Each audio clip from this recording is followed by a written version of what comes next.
Welcome, and thank you for joining me tonight for another restful story from long ago. As the world outside grows still, I invite you to slow down and settle in for a soft journey through history's quieter corners. Tell me, if you'd like, where are you listening from, and what time is it right now? It's a lovely thought. All of us scattered across time zones, sharing this moment. This is the story of what it was truly like to be a soldier in World War II. Not the sanitized version you see in movies, but the raw, unfiltered reality of men who lived through hell and somehow found the strength to keep going. Over the next hour, we'll walk in their boots through the mud of Normandy, the frozen foxholes of the Ardennes, and the sweltering jungles of the Pacific. We'll discover how ordinary young men from farms and factories were transformed into warriors, and how they coped with horrors that would break most people today. Before we begin this journey, I want you to understand something crucial. The soldiers of World War II didn't fight for abstract concepts like democracy or freedom, though those mattered. They fought for the man next to them. They fought because going home meant surviving another day, and surviving meant doing whatever it took to keep their brothers alive. This is their story, told through the eyes of those who were there, who felt the fear, who pulled the trigger, who watched friends die, and who somehow found the courage to continue when everything inside them screamed to run. Picture yourself as Private Johnson, 19 years old, from a small town in Iowa where the biggest excitement was the county fair. 6 months ago, you were worried about asking Sarah Mitchell to the school dance. Now, you're crouched in a foxhole outside St. Vith, Belgium, listening to the whistle of incoming artillery shells and wondering if you'll live to see 20. The transformation from civilian to soldier was supposed to take months of training, but war has a way of accelerating everything, including how quickly you learn that the difference between life and death often comes down to pure luck. Your journey to this moment began on a Tuesday morning in December 1941, when you and your buddies were listening to the radio in Peterson's drugstore. The music stopped, and suddenly a voice was telling you that Pearl Harbor had been attacked.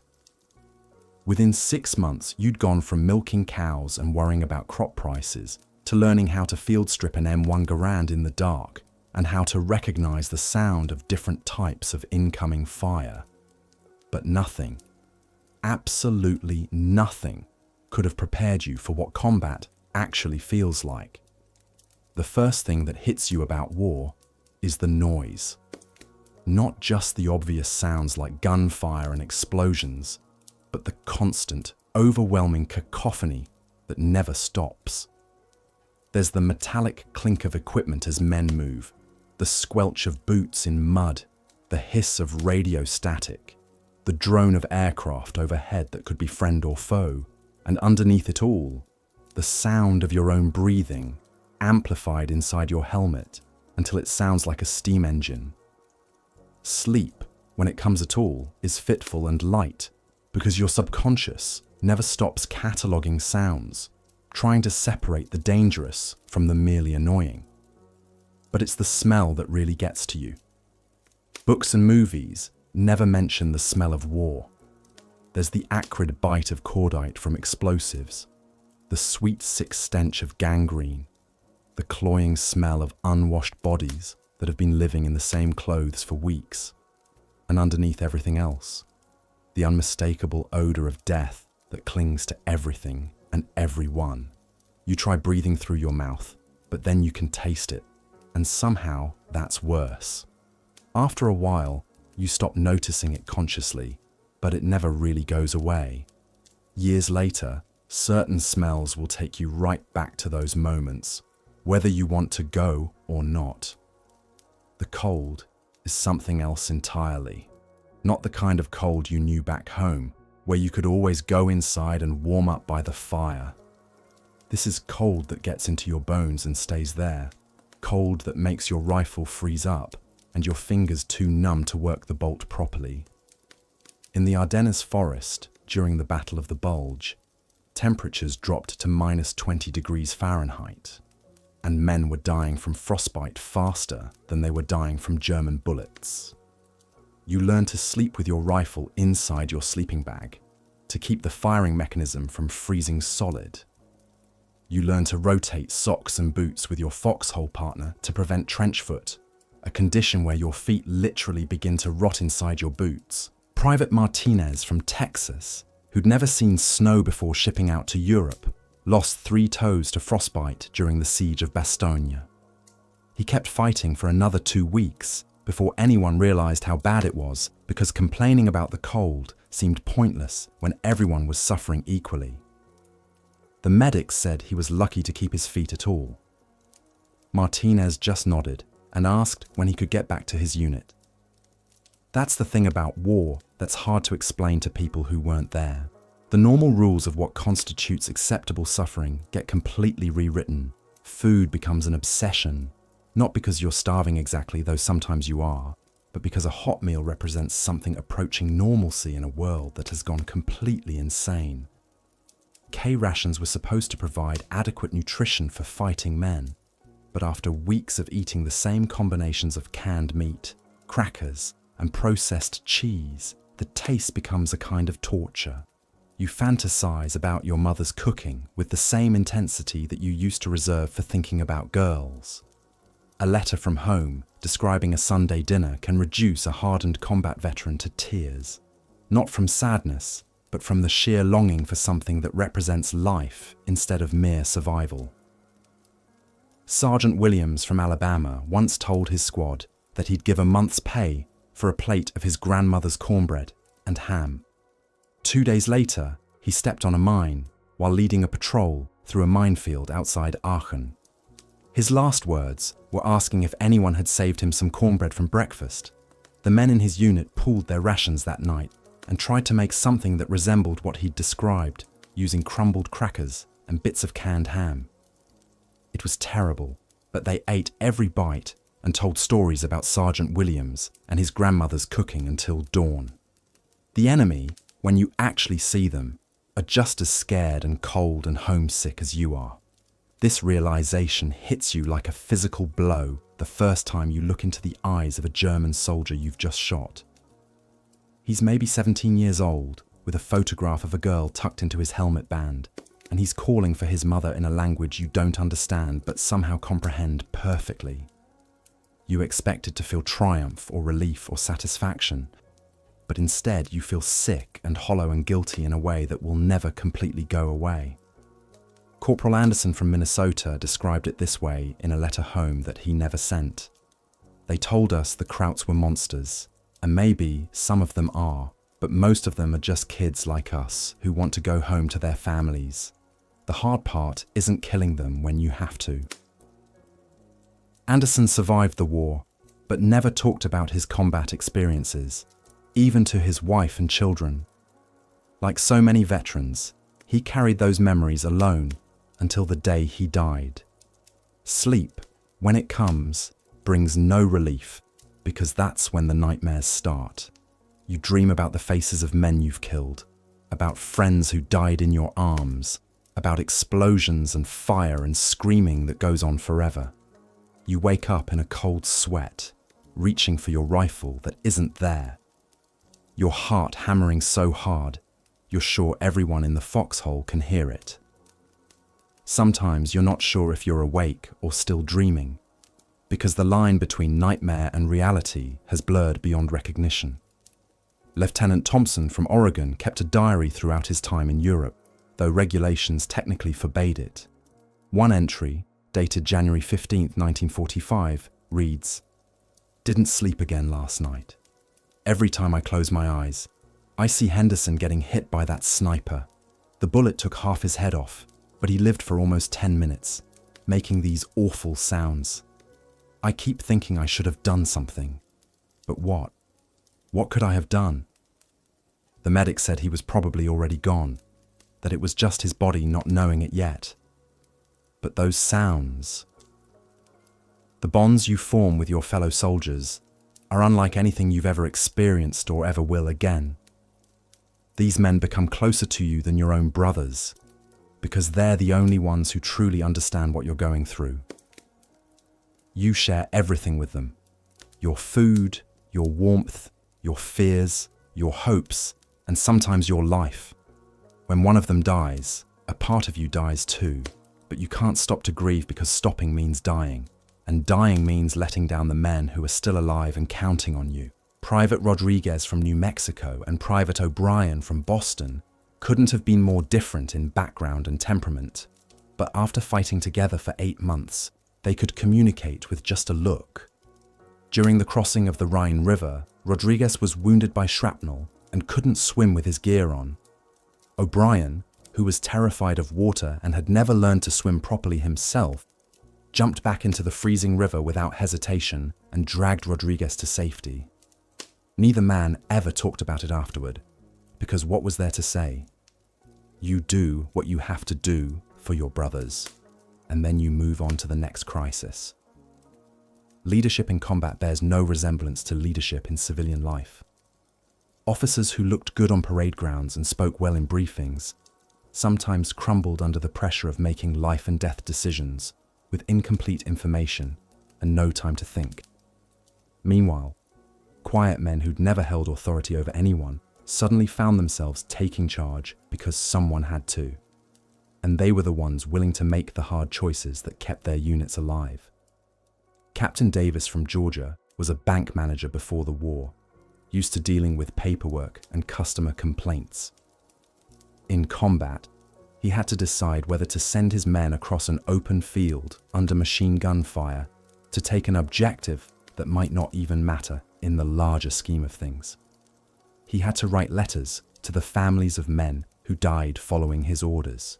He had to look 19-year-old soldiers in the eye and tell them to do things that might get them killed, knowing that some of them wouldn't come back, and that their deaths would be on his conscience forever.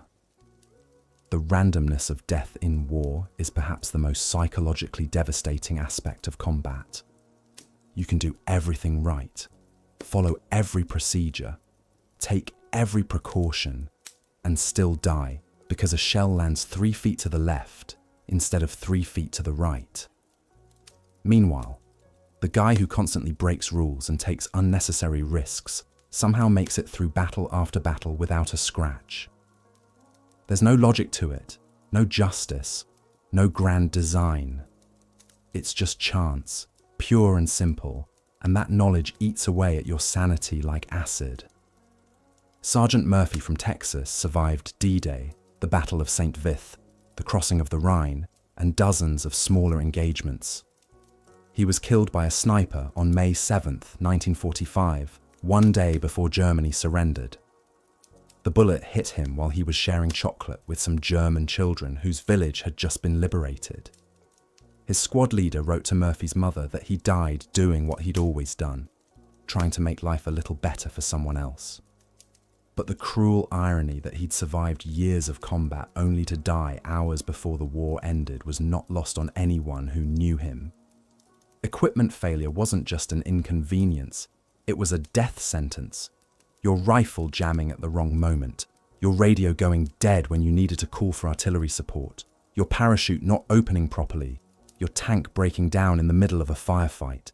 You learned to maintain your gear obsessively, checking and rechecking everything multiple times a day, because your life and the lives of your squad mates depended on things working when they were supposed to work. Private Jackson from Detroit was a mechanic before the war, and his knowledge of engines and mechanical systems made him invaluable to his unit. He could fix almost anything with whatever materials were available, often improvising solutions that saved lives. During the Battle of the Bulge, he kept their Sherman tank running for 3 days after taking a hit that should have disabled it, using parts cannibalized from destroyed vehicles and wire from telephone poles. When they finally reached friendly lines, the tank died permanently just as they crossed into the safe zone, as if it had been holding on through sheer willpower. The mail from home was both a blessing and a curse. Letters brought news of family and friends, reminders of what you were fighting for, and proof that a world still existed beyond the immediate horror of combat. But they also highlighted how far removed you'd become from normal life, how impossible it was to explain your experiences to people who hadn't been there, and how much you'd changed from the person who'd left home all those months ago. Corporal Wilson from Ohio received a letter from his girlfriend complaining that he hadn't written enough romantic letters lately, that his correspondence had become too brief and factual. How could he explain that he'd seen his best friend die screaming the day before he wrote that letter? How could he tell her about the German teenager he'd killed in hand-to-hand combat, or the way the smell of death clung to everything? How could he write about love and future plans when he wasn't sure he'd live to see next week, or even if the person he was becoming was someone she could still love? Medical care in the field was a constant struggle between what was ideal and what was possible. Medics performed miracles with limited supplies and training, often under enemy fire, but they couldn't save everyone. Triage decisions meant choosing who lived and who died based on who had the best chance of survival, not who deserved to live more. These choices haunted the medical personnel for the rest of their lives, but they had to be made because saving some was better than saving none. Doc Patterson from Kansas was barely 21 years old, with 6 months of medical training, when he found himself performing emergency surgery in a bombed-out church during the Battle of Normandy. He saved the lives of 16 men that day, working by candlelight with artillery shells exploding outside. He lost 4 others, including his closest friend, because he didn't have enough blood plasma and had to choose who got it. 50 years later, he could still remember the names of all 4 men he couldn't save, and he visited their graves every year until he died. Weather wasn't just uncomfortable, it was another enemy to fight.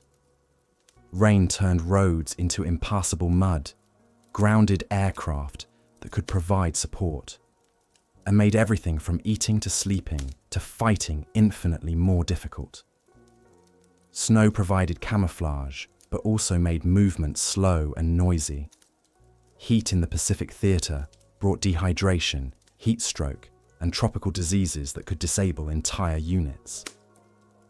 During the Italian campaign, Corporal Hayes from Montana and his squad spent 6 days pinned down by German artillery in a position that offered no shelter from the rain. They couldn't move without being spotted and killed, but staying meant slowly succumbing to exposure and trench foot. Hayes later wrote that the rain was worse than the shells because at least the shells were quick. The rain was a constant torture that never stopped, turning their foxholes into pools of freezing water and making every piece of equipment heavier and harder to use. The noise of modern warfare was beyond anything in previous human experience. Artillery barrages could be heard from 20 miles away and felt in your bones from 5 miles. The sound of incoming shells developed a distinctive whistle that could make you dive for cover even decades after the war ended. Machine gun fire, rifle shots, aircraft engines, tank treads, and human screaming all blended together into a hellish symphony that never completely left your ears. Private Foster from Vermont developed what would later be recognized as severe hearing damage from repeated exposure to artillery fire, but at the time, it was just another fact of life. He learned to read lips because verbal communication was often impossible over the noise of battle. Years after the war, he couldn't stand fireworks or loud noises of any kind because they brought back memories of moments when sound meant death was coming. Combat fatigue, what we now call PTSD, was poorly understood and often stigmatized as cowardice or weakness. Men who had fought bravely for months suddenly found themselves unable to function, shaking uncontrollably, or catatonic with fear. Some were treated with sympathy and given rest. Others were court-martialed for desertion or failure to follow orders. The lucky ones were rotated back to rear areas where they could recover somewhat before being returned to the front lines. He'd seen his unit reduced from 180 men to 34 effectives through casualties, and had personally killed at least a dozen enemy soldiers in close combat. He started having panic attacks during artillery barrages and became unable to make decisions under pressure. He spent the rest of the war feeling like a failure, convinced that he'd let his men down, not understanding that his mind and body had simply reached their breaking point. The transition from civilian morality to the necessities of combat was jarring and permanent. You were raised to believe that killing was wrong, that human life was sacred, that violence should be avoided whenever possible. Then you were handed a rifle and told that your job was to kill other human beings as efficiently as possible. Some men never fully made that transition and paid for it with their lives. Others made it too well and worried about what they'd become. Sergeant Brooks from Michigan was a Sunday school teacher before the war, a gentleman who'd never been in a fight in his life. He never lost his faith, but he struggled for the rest of his life with the contradiction between his Christian beliefs and the things he'd done in combat. He eventually became a minister, but he never felt worthy of the calling, always believing that God couldn't truly forgive what he'd done, even in service of his country. Food obsessions became almost universal among combat troops. Men who'd never cared much about cooking or eating became connoisseurs of military rations, able to identify different manufacturers of K rations by taste and capable of elaborate trades to get preferred items. A chocolate bar could be worth more than money, and a hot meal was a luxury beyond price.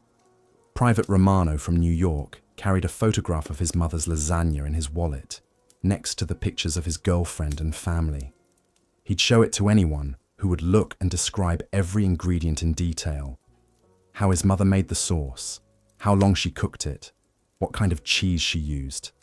His squad mates thought he was crazy until they realized that talking about food was one of the few things that made them feel human again. They started sharing their own food memories, creating elaborate fantasy meals from their combined recollections. The weight of equipment was a constant burden that civilians couldn't truly understand. Your basic load included rifle, ammunition, helmet, first aid kit, entrenching tool, canteen, mess kit, extra clothing, and personal items. In winter, add heavy coats and boots. In the Pacific, add mosquito netting and tropical gear. In total, you carried between 60 and 80 pounds of equipment everywhere you went, and you had to be ready to fight, run, or take cover at any moment while wearing all of it. Corporal Martinez from California was 5 feet 6 inches tall and weighed 140 pounds, but he carried the same load as men who were 6 inches taller and 50 pounds heavier. He developed a technique for distributing the weight that he taught to other smaller soldiers, showing them how to adjust straps and pack items to minimize fatigue. He joked that the army had turned him into a pack mule, but everyone knew that his ability to keep up with larger men while carrying a full load had saved lives during long marches and quick movements. Sleep deprivation was chronic and severe. Combat operations often continued around the clock, and even during quiet periods, someone had to stand watch. Soldiers learned to sleep anywhere, anytime, for any length of time. A 5-minute nap could be the difference between alertness and dangerous fatigue. You slept standing up, sitting down, lying in mud during artillery barrages, and with one eye open for enemy movement. Lieutenant Morrison from Washington State once calculated that during a particularly intense 2-week period, he'd gotten a total of 18 hours of sleep. He started hallucinating during the day, seeing enemy soldiers who weren't there and hearing voices calling his name. His sergeant had to physically restrain him from responding to orders that existed only in his exhausted mind. After finally getting 8 hours of uninterrupted sleep, Morrison realized how close he'd come to getting himself and his men killed through fatigue-induced mistakes. Personal hygiene became impossible to maintain, according to civilian standards, but soldiers developed their own standards based on what was practical and necessary. A weekly shave was a luxury, a monthly shower was a miracle, and clean clothes were so rare that men would fight over them. Dental care consisted of whatever you could manage with a toothbrush and whatever passed for toothpaste when those items were available. Private Anderson from South Dakota went 4 months without a proper bath during the Italian campaign. He and his squad mates developed a rotation system for using a single bar of soap and a helmet full of cold water to wash the most essential body parts. They joked about being able to smell enemy positions because nothing could smell worse than they did. But the reality was that poor hygiene led to infections, skin diseases, and general misery that sapped strength and morale. The casualty rates in frontline infantry units were staggering and often suppressed to maintain morale. Some companies lost over 200% of their authorized strength during extended campaigns, meaning they were completely replaced twice over with fresh replacements.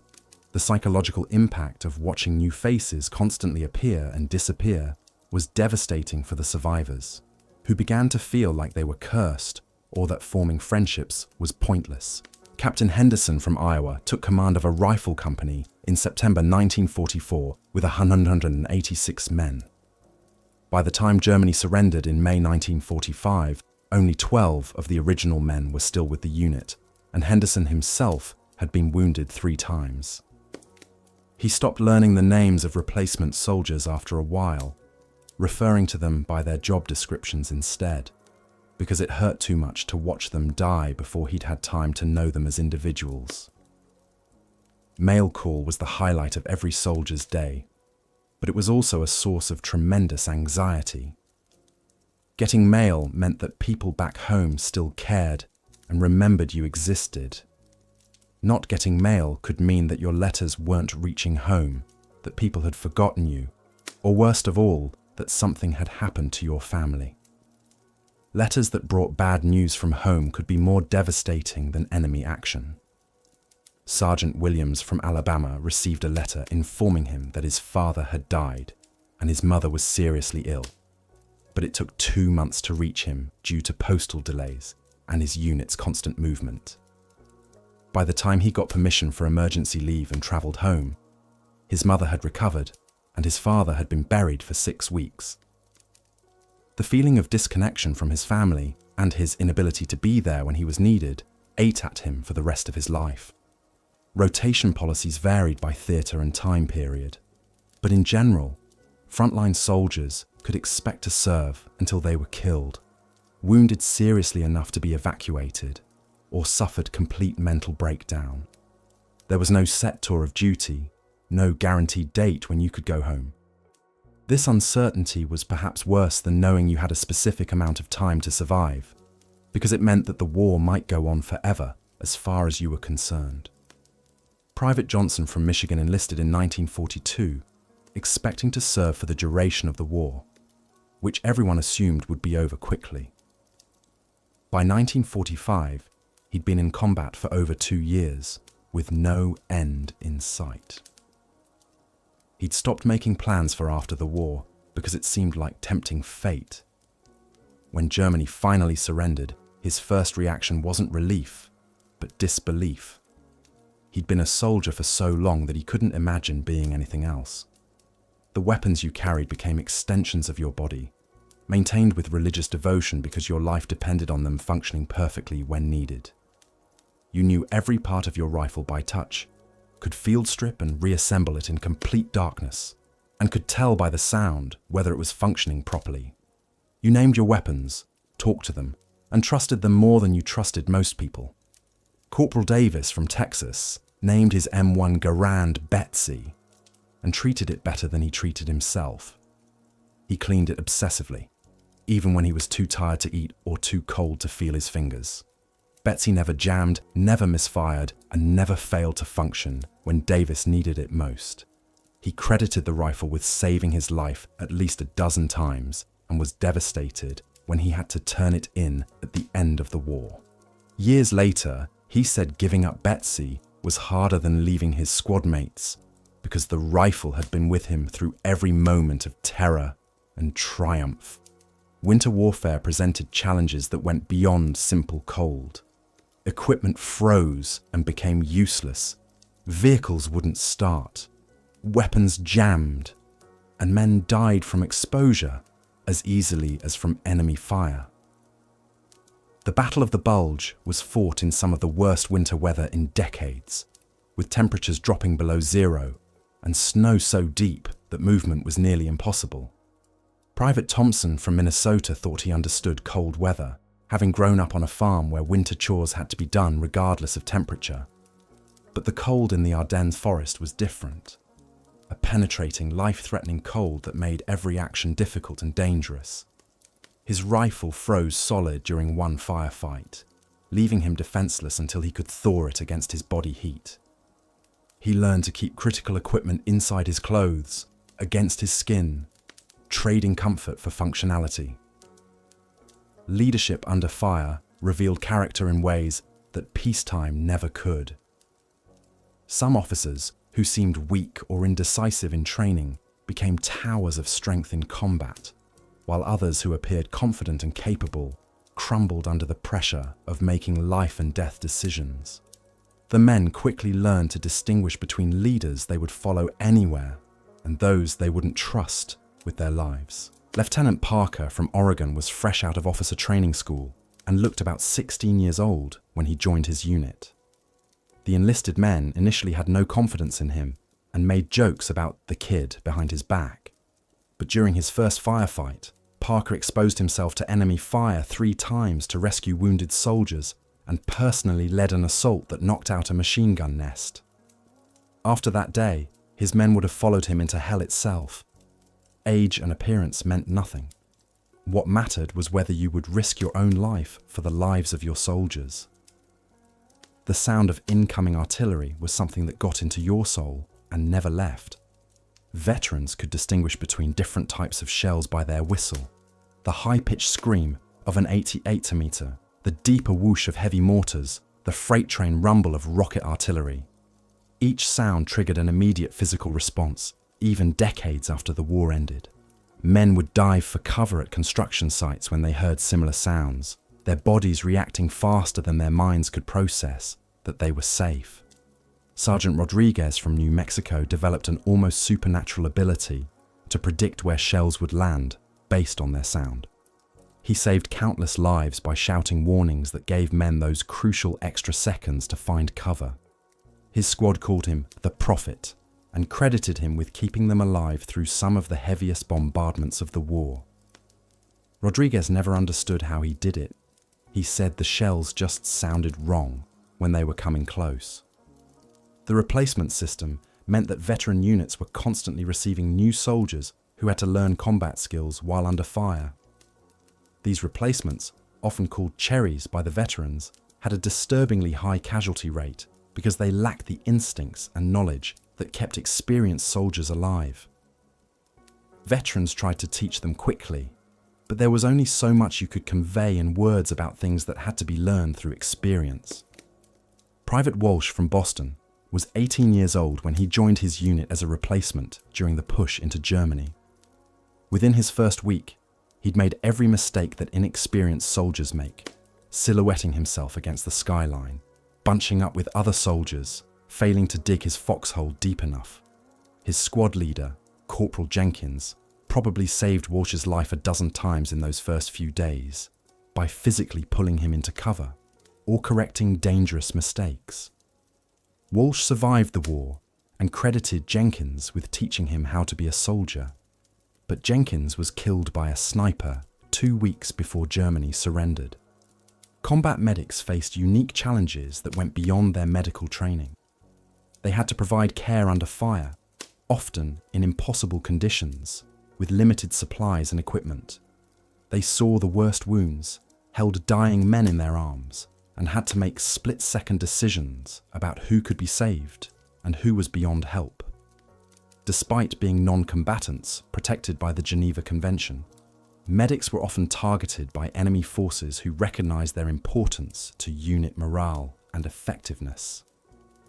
Doc Martinez from Arizona carried no weapons, as required by the Geneva Convention, but he ran toward gunfire instead of away from it. During a particularly brutal firefight near Aachen, he treated 14 wounded soldiers while under constant sniper fire, using his own body to shield patients while he worked. He was shot twice but continued treating wounded, until he collapsed from blood loss. His patients later said that Martinez never showed fear or panic, even when bullets were hitting the ground around him. His calm presence under fire was as important as his medical skills in keeping men alive. The Pacific Theater presented different but equally brutal challenges. Instead of cold and mud, soldiers faced crushing heat, tropical diseases, and an enemy that followed different rules of warfare. Japanese soldiers rarely surrendered and often fought to the death, making every position a potential death trap. The jungle environment limited visibility to a few yards and turned every advance into a potential ambush. Corporal Johnson from Florida thought he was prepared for tropical warfare, having grown up in the swamps and heat of the Everglades. But the jungles of the Pacific were different. A green hell where visibility was measured in feet, where disease could kill you as quickly as bullets, and where the enemy seemed to appear from nowhere. Johnson learned to fight in 3 dimensions, watching for snipers in trees above, as well as enemies in front and to the sides. He survived Guadalcanal, Bougainville, and Luzon, but said the jungle never stopped trying to kill him, even when the Japanese weren't shooting. Night operations were particularly terrifying because they stripped away most of your senses and forced you to rely on hearing and intuition. Patrols moved in complete darkness, communicating by touch and whispered signals, never knowing if the next step would trigger an ambush or lead into a minefield. The psychological strain of operating blind in hostile territory pushed many soldiers to their breaking point. Lieutenant Brown from Michigan led dozens of night patrols during the Italian campaign, slipping through German lines to gather intelligence and capture prisoners. He developed an almost supernatural ability to the musty smell of unwashed bodies and rotting straw would hit you first. Then the bone-deep exhaustion that came from 16-hour days of back-breaking labor. This was the reality for millions of soldiers who found themselves thrust into the meat grinder of World War II, where survival wasn't guaranteed and comfort was a luxury few could afford. But surviving the brutal conditions was just the beginning, because once you made it through the initial shock of military life, you'd quickly discover that the real enemy wasn't always the one shooting at you from across no man's land. Sometimes it was the lice crawling through your hair, the dysentery that left you doubled over in agony, or the frostbite that claimed your toes one by one during those endless winter nights in foxholes that offered no protection from the elements. The transformation from civilian to soldier happened faster than most expected.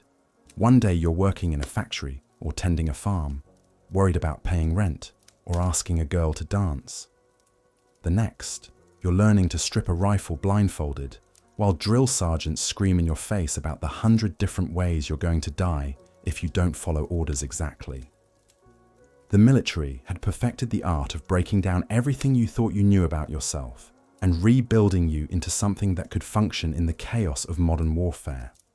Sleep became a precious commodity that you learned to grab whenever and wherever possible. Soldiers would curl up in muddy trenches, lean against supply crates, or even doze while marching if they were desperate enough. The lucky ones might get 4 hours of uninterrupted rest, but most learned to function on far less. Cat naps between artillery bombardments, quick dozes during lulls in fighting, and the occasional luxury of a full night's sleep in a bombed-out building that still had most of its roof intact. The noise never stopped. Artillery shells whistling overhead, machine gun fire chattering in the distance, aircraft engines droning as bombers passed by on their way to level another city. Even during quiet moments, there was always something. The clanking of equipment, boots squelching through mud, hushed conversations about home or fears about tomorrow's mission. Your ears would ring constantly, and many soldiers would lose significant hearing by the time they made it back home, if they made it back at all. Food was another constant struggle. Military rations were designed for nutrition and shelf life, not taste or satisfaction. Canned meat that looked and tasted like dog food. Hardtack biscuits that could crack teeth. And coffee that was more mud than beverage. Fresh food was a rare treat that soldiers would trade precious cigarettes or personal items to obtain. A single apple or a piece of chocolate could lift spirits in ways that civilians could never understand. The weight of equipment was crushing, literally and figuratively. A fully loaded soldier might carry 60 to 80 pounds of gear: rifle, ammunition, medical supplies, food, water, tools, and personal items. Every ounce mattered when you were marching 20 miles through rough terrain or crawling through barbed wire under enemy fire. Blisters would form and pop and form again. Feet would swell until boots became torture devices, and backs would ache constantly from the strain. Weather was an enemy that never took prisoners and never showed mercy. Scorching desert heat that could kill through dehydration in hours. Monsoon rains that turned everything into a muddy swamp where vehicles got stuck and diseases flourished. Arctic cold that froze weapons, made metal stick to bare skin, and could claim lives just as effectively as any bullet. Soldiers learned to fear the elements almost as much as they feared enemy fire. Personal hygiene became nearly impossible to maintain. Weeks without a proper bath, clothes that rotted off your body, and parasites that made life miserable. Lice would infest hair and clothing, spreading rapidly through close quarters. Fungal infections would develop in warm, moist environments where soldiers couldn't keep clean or dry. The smell of unwashed men, rotting food, and human waste created an atmosphere that would make civilians vomit instantly. The cold was particularly brutal for those fighting in European or Pacific winters. Frostbite would claim fingers and toes with ruthless efficiency. Soldiers would wake up unable to feel their extremities, only to discover blackened flesh that would need to be amputated if infection was to be prevented. Some learned to keep small stones in their boots to maintain circulation, while others would huddle together for warmth in foxholes barely large enough for one person. Disease spread through military units like wildfire. Dysentery would leave soldiers weak and dehydrated, unable to keep food down when they needed calories most. Malaria would strike troops in tropical climates, causing fevers and chills that could incapacitate entire units. Respiratory infections would spread rapidly through crowded barracks and transport ships. The mortality rate from disease often exceeded casualties from enemy action in many theaters of war. Equipment failure was a constant threat that could mean the difference between life and death. Rifles that jammed at crucial moments, radios that failed when calling for support, vehicles that broke down in hostile territory. Soldiers became masters of improvisation, learning to fix complex machinery with whatever materials they could scavenge. A piece of wire might save a life, a spare part could determine the outcome of a mission. The psychological toll was perhaps the most devastating aspect of military service. Watching friends die, killing enemy soldiers who looked barely old enough to shave, seeing civilians caught in the crossfire of military operations. Shell shock, as it was then called, would leave men trembling and unable to function. Some would break down completely, unable to continue fighting. Others would develop a 1,000-yard stare that spoke of horrors no human should witness. Camaraderie became a lifeline that kept many soldiers sane. The bonds formed between men who shared foxholes, rations, and the constant threat of death were unlike anything experienced in civilian life. These relationships transcended normal social barriers. Rich and poor, educated and illiterate, city dwellers and farmers all became brothers in arms. They would share their last cigarette, give up their blanket to a sick comrade, or risk their lives to save a wounded friend. Death was random and arbitrary, striking down the brave and cowardly with equal indifference. A sniper's bullet might find the soldier who had survived a dozen battles, while a green recruit might walk through a minefield unscathed. Soldiers developed a fatalistic attitude toward mortality, knowing that survival often depended more on luck than skill or preparation. Letters from home became precious beyond measure. News from family, updates about the neighborhood, even mundane details about daily life took on enormous significance. Soldiers would read and reread letters until the paper wore thin, carrying them into battle as talismans against the chaos surrounding them. Writing letters home became a way to maintain connection with the world they were fighting to preserve. The brutality of weather conditions varied dramatically, depending on the theater of operations. In the Pacific, soldiers faced tropical diseases, poisonous insects, and humidity that made simple tasks exhausting. In North Africa, sandstorms would blind troops and clog weapons with grit that could cause malfunctions at critical moments. In Europe, mud would suck boots right off feet and create conditions where movement became nearly impossible. Medical care was primitive by today's standards, but revolutionary for its time. Field medics would risk their lives to reach wounded soldiers, often crawling through enemy fire to provide aid. Battlefield surgery was performed under horrific conditions, with limited supplies and constant danger.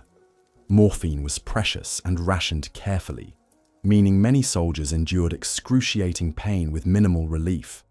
The transformation of young men into hardened soldiers was both remarkable and tragic to witness. Boys who had never been away from home learned to kill with efficiency and sleep soundly despite the carnage around them. The innocence that characterized civilian life was stripped away layer by layer until what remained was focused entirely on survival and completing the mission.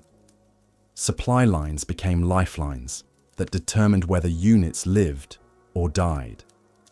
When supplies failed to arrive, soldiers would go without food, ammunition, or medical supplies.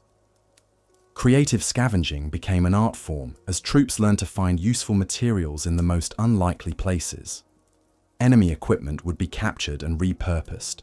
Civilian items would be requisitioned when available. The leadership challenges faced by officers were immense, making decisions that would send men to their deaths, maintaining morale when conditions seemed hopeless, balancing mission objectives with the welfare of troops under their command. Many officers were young and inexperienced, learning leadership skills through trial and error when mistakes could cost lives. Discipline was maintained through a combination of military law and peer pressure. Soldiers who failed to perform their duties endangered their comrades, creating a social dynamic where cowardice was not tolerated.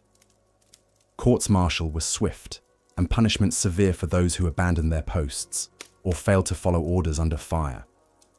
The difference between European and Pacific theaters was stark. In Europe, soldiers might find occasional shelter in buildings or towns, while Pacific Island fighting often took place in dense jungle, where visibility was limited to a few yards. European winters brought different challenges than tropical diseases, but both environments tested human endurance to its limits.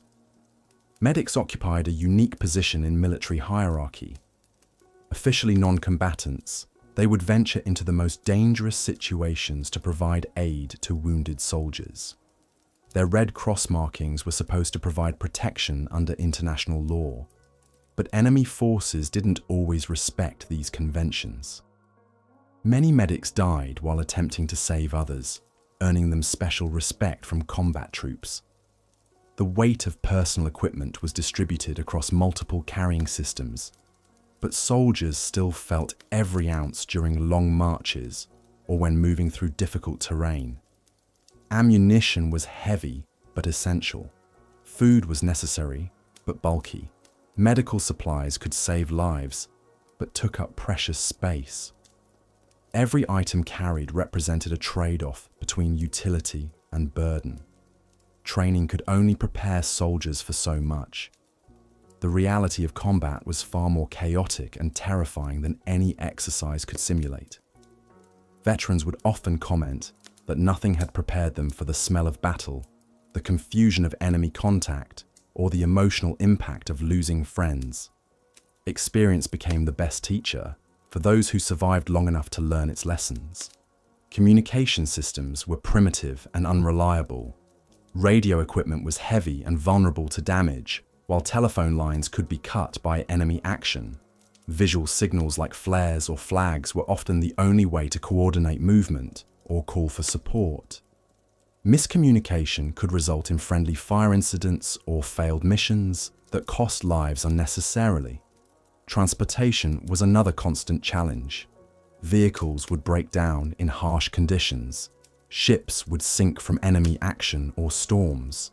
Aircraft would crash from mechanical failure or combat damage.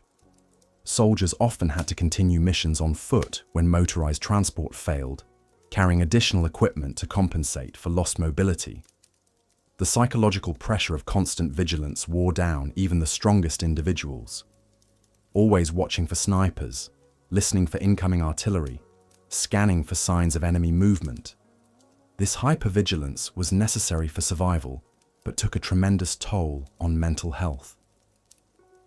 Yet even as soldiers found ways to cope through bonds of brotherhood and shared suffering, the sheer unpredictability of war meant that death could strike without warning or reason. You might spend weeks with a man, sharing your last cigarette, your deepest fears, your memories of home, only to watch him disappear in an instant. One moment he'd be laughing at some crude joke, the next he'd be gone, reduced to nothing more than a red stain on the earth and a pair of dog tags to send home to his mother. This randomness ate away at men's minds perhaps more than anything else. In civilian life, you could tell yourself that if you worked hard, if you were careful, if you made good choices, you'd be rewarded. You'd live to see another day. But war taught a different lesson entirely. Good men died while cowards lived. Heroes were cut down by stray bullets meant for someone else. The universe didn't care about your character, your dreams, or the people waiting for you back home. Private Johnson from Ohio learned this the hard way during the Battle of Monte Battaglia in Italy. He'd been the kind of soldier everyone respected, always volunteering for the dangerous assignments, always looking out for the new replacements. Johnson had survived Anzio, Sicily, and countless smaller engagements. He carried photos of his wife and twin daughters, showing them to anyone who'd listen. He'd made it through 2 years of combat without a scratch, and some of the men had started to think he was invincible. On October 14th, 1944, Johnson was helping to evacuate wounded men from an exposed position when an artillery shell landed nearby. It wasn't even a direct hit. A piece of shrapnel, no bigger than a man's thumb, caught him in the neck. He bled out in minutes, calling for his wife as the medics worked frantically to save him. The randomness of it, the sheer meaninglessness, broke something in the men who witnessed it. If Johnson could die like that, then anyone could. No amount of skill or courage or luck could protect you from the indifferent mathematics of war. This awareness of mortality changed how soldiers thought about everything. Time became precious in a way civilians could never understand. A hot meal wasn't just food, it was a gift. A letter from home wasn't just news, it was proof that somewhere in the world life continued to have meaning. Sleep wasn't just rest, it was an escape from the constant terror that tomorrow might be your last day on Earth. Many soldiers developed elaborate rituals and superstitions, desperate attempts to impose some sense of control on an uncontrollable situation. Some refused to shave before a battle, believing their beard would bring them luck. Others carried talismans, rabbit's feet, religious medals, or lucky coins. Sergeant Murphy from Brooklyn never took off his mother's rosary, convinced that as long as he wore it, he'd make it home alive. When he lost it during the retreat from Kasserine Pass, he spent 3 days in a state of near panic until a replacement arrived from the States. But perhaps the most devastating aspect of this randomness was how it poisoned the bonds between men. You wanted to care about your fellow soldiers, to form those connections that made life bearable, but caring made their loss so much more painful. Some men tried to protect themselves by remaining aloof, by treating their comrades as temporary acquaintances rather than brothers. But this emotional withdrawal came with its own costs, leaving them isolated and alone in the midst of thousands of other soldiers. The The smart ones, the survivors, learned to walk a knife's edge between caring and detachment. They'd mourn their fallen friends, but not too deeply. They'd help new replacements, but wouldn't learn their names until they'd proven they could last more than a week.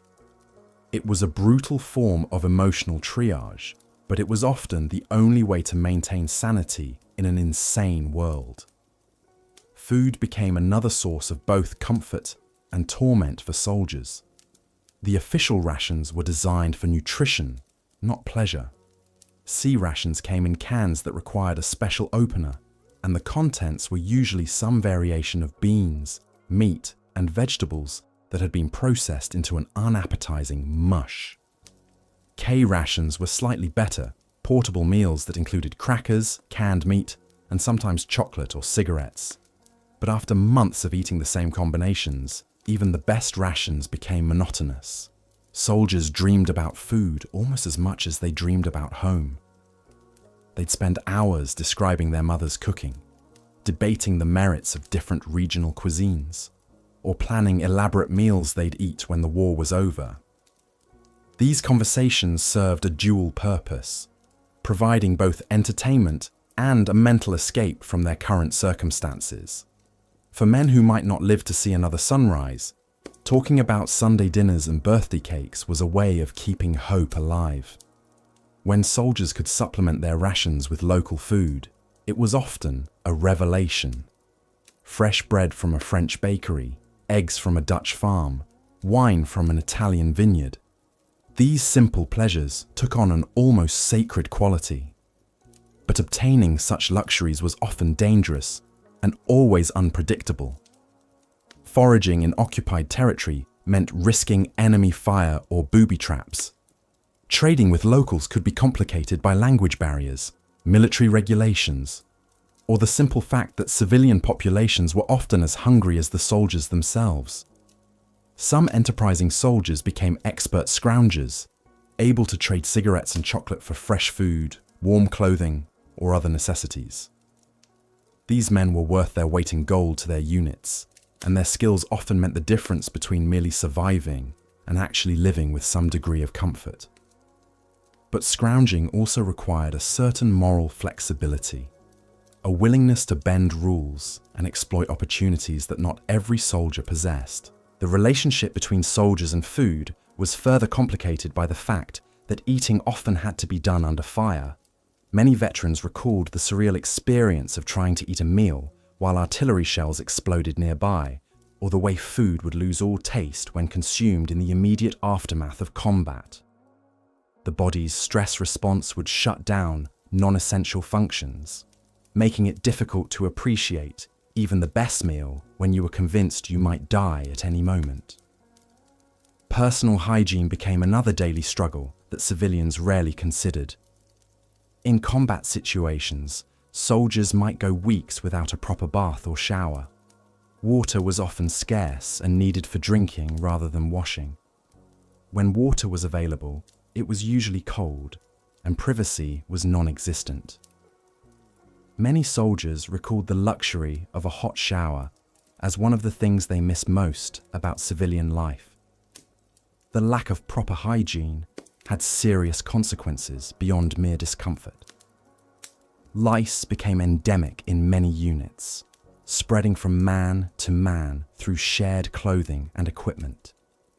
These parasites caused constant itching and could carry diseases like typhus. Soldiers would spend their rest periods picking lice from their clothes and hair, a futile exercise since reinfection was almost inevitable. Trench foot was another common ailment caused by prolonged exposure to wet and cold conditions.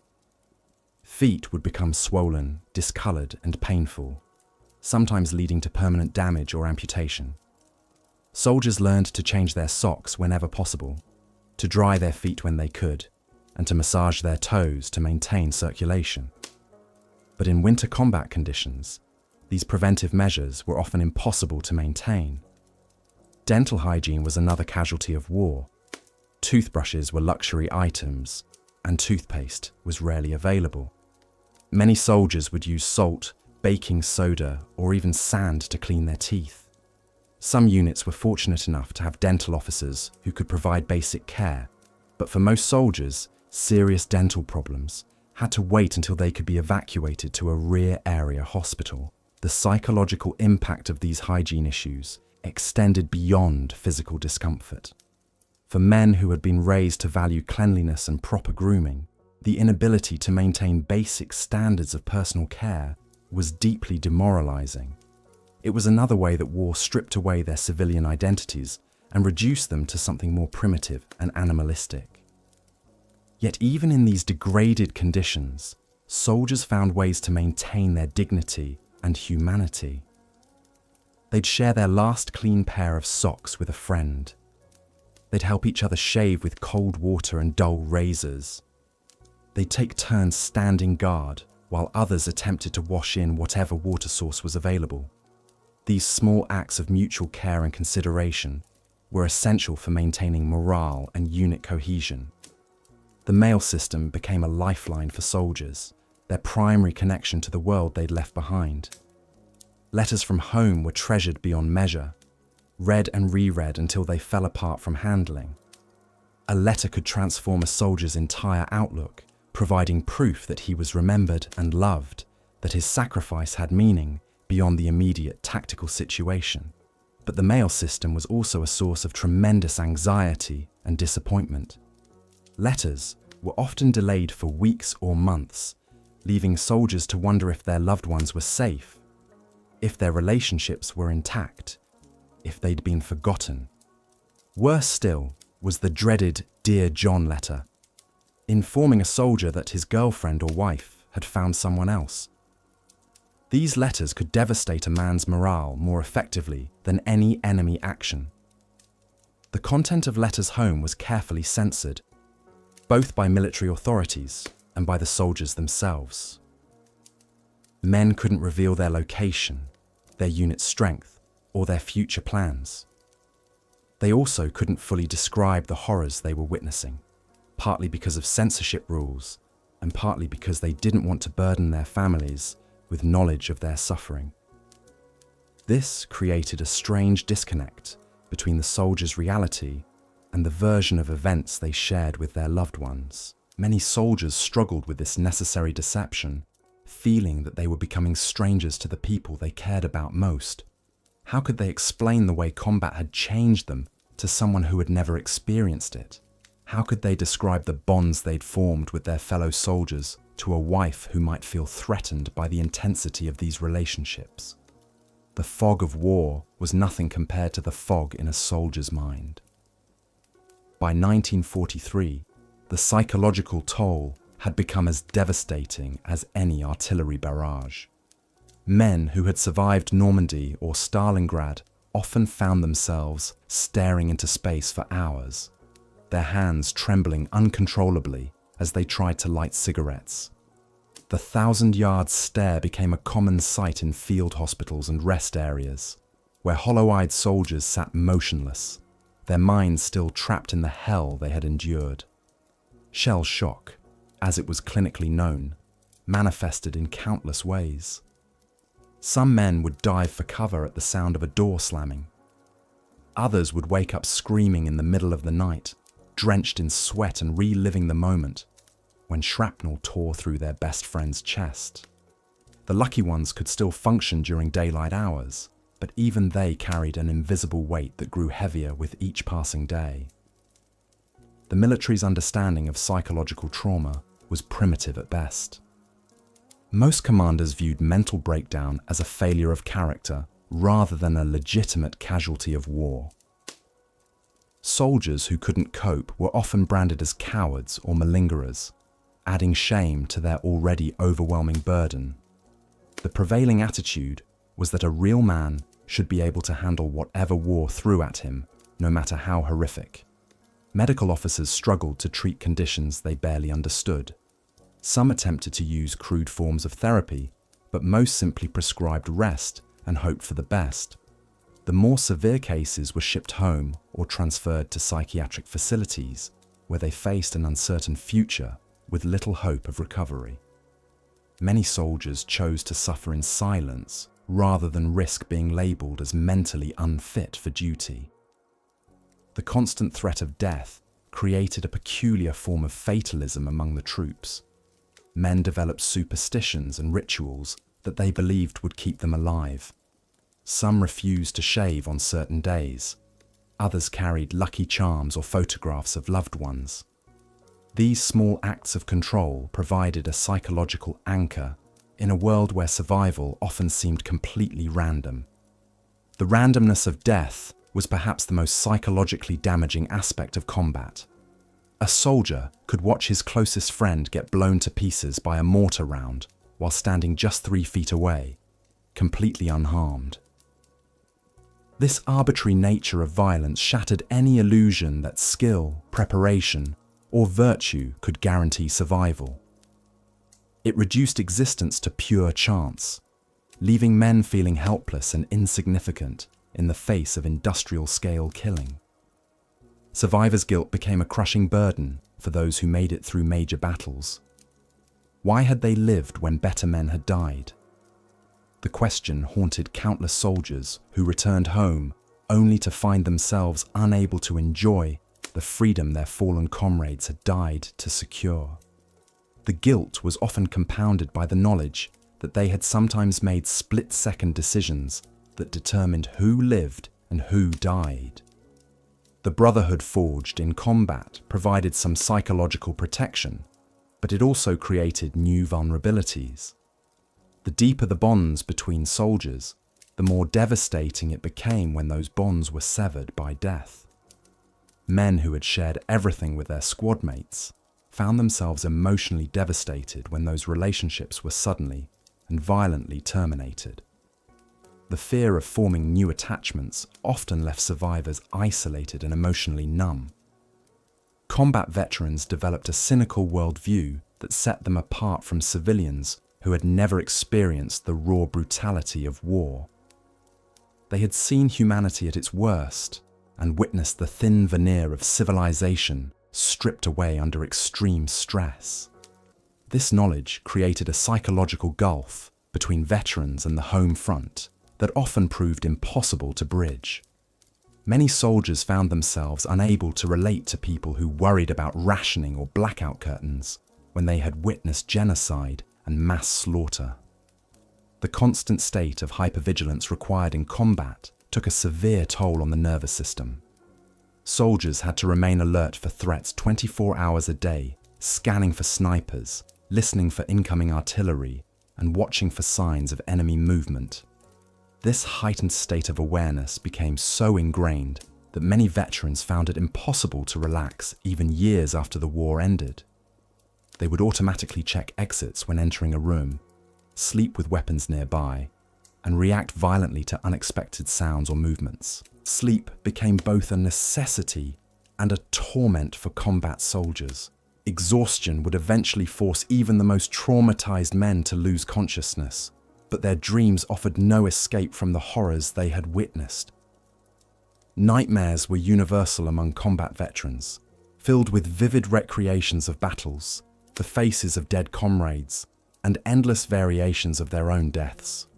Many soldiers learned to sleep in short bursts, never allowing themselves to fall into the deep sleep where the worst nightmares lurked. The psychological impact extended beyond individual trauma to affect unit cohesion and military effectiveness. As casualties mounted and veteran soldiers were lost, replacement troops found themselves surrounded by men who had already been pushed to their psychological limits. The new arrivals had to quickly adapt to the fatalistic mindset of their battle-hardened comrades or risk being ostracized as naive and dangerous. Leadership at the small unit level required an understanding of human psychology that few officers possessed. Effective sergeants and lieutenants learned to recognize the warning signs of psychological breakdown and developed informal methods for helping their men cope with extreme stress. They knew when to push soldiers beyond their apparent limits and when to provide moments of relief that could prevent complete mental collapse. The dehumanization of the enemy served as both a psychological necessity and a moral burden. Soldiers were taught to view their opponents as less than human, making it easier to kill without hesitation. But this psychological conditioning often created internal conflicts when soldiers encountered evidence of their enemy's humanity. Finding family photographs in a dead German's pocket or hearing wounded Japanese soldiers crying for their mothers forced many Allied troops to confront the reality that they were killing men very much like themselves. Religious faith provided comfort for some soldiers, but created additional torment for others. Men who had been raised to believe in the sanctity of human life found themselves in situations where survival depended on their ability to kill efficiently and without remorse. Many struggled to reconcile their actions with their moral beliefs, leading to profound spiritual crises that lasted long after the fighting ended. The psychological preparation for combat was woefully inadequate for the realities soldiers would face. Training focused primarily on technical skills and physical conditioning, with little attention paid to the mental challenges of warfare.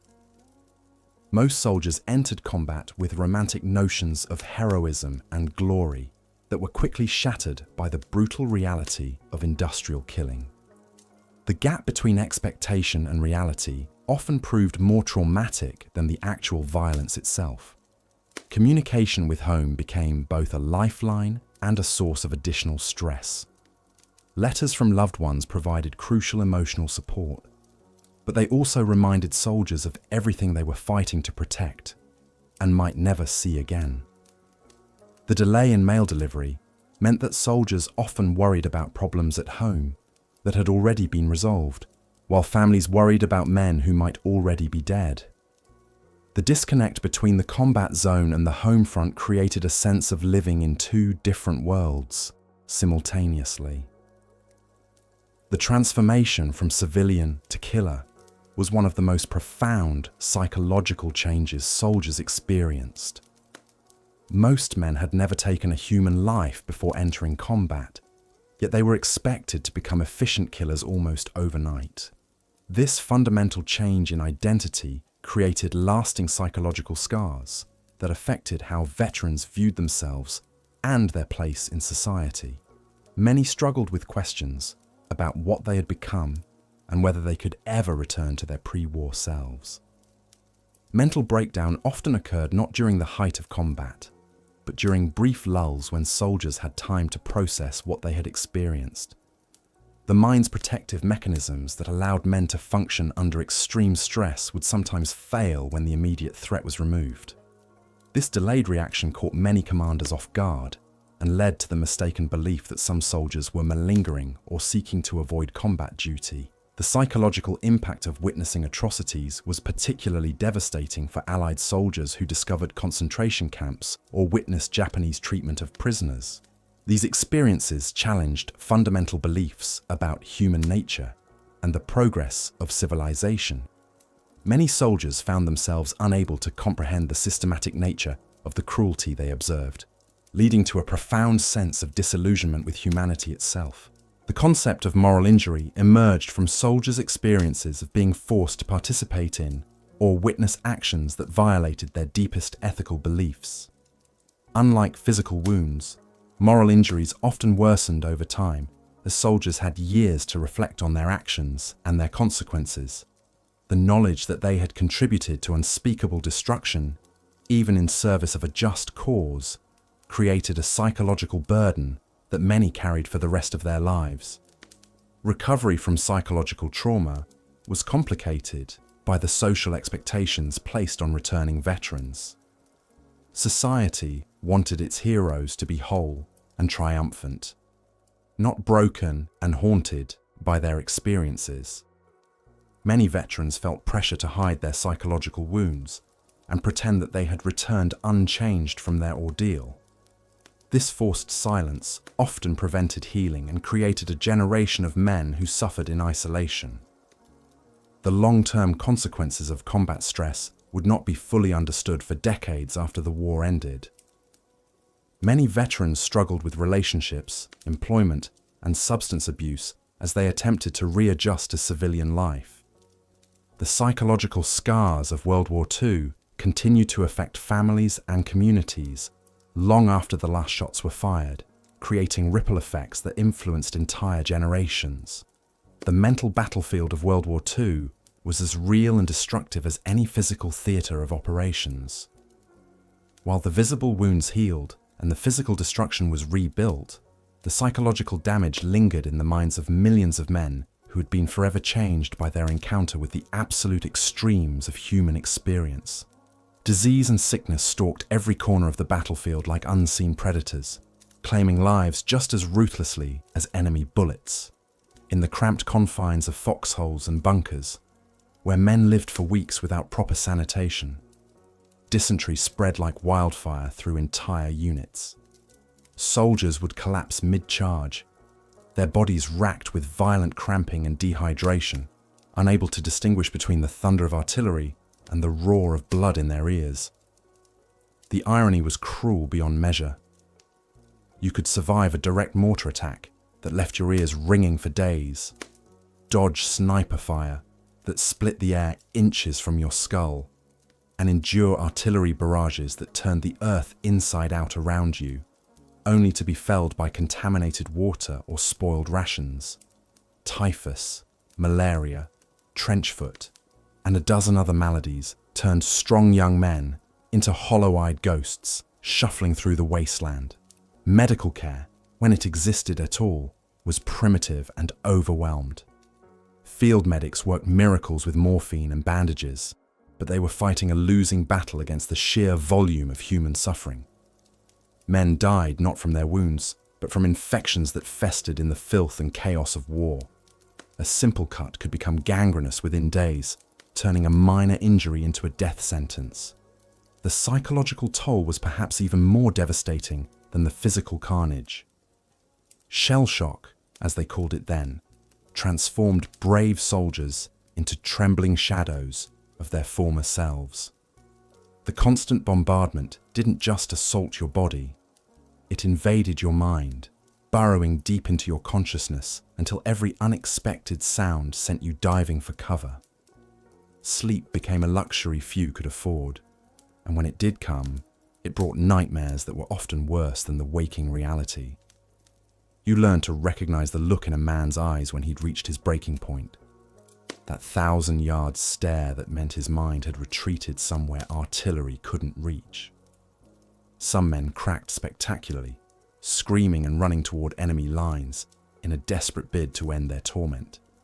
Others simply stopped functioning, sitting motionless in their foxholes while battles raged around them, their minds having finally surrendered to the horror.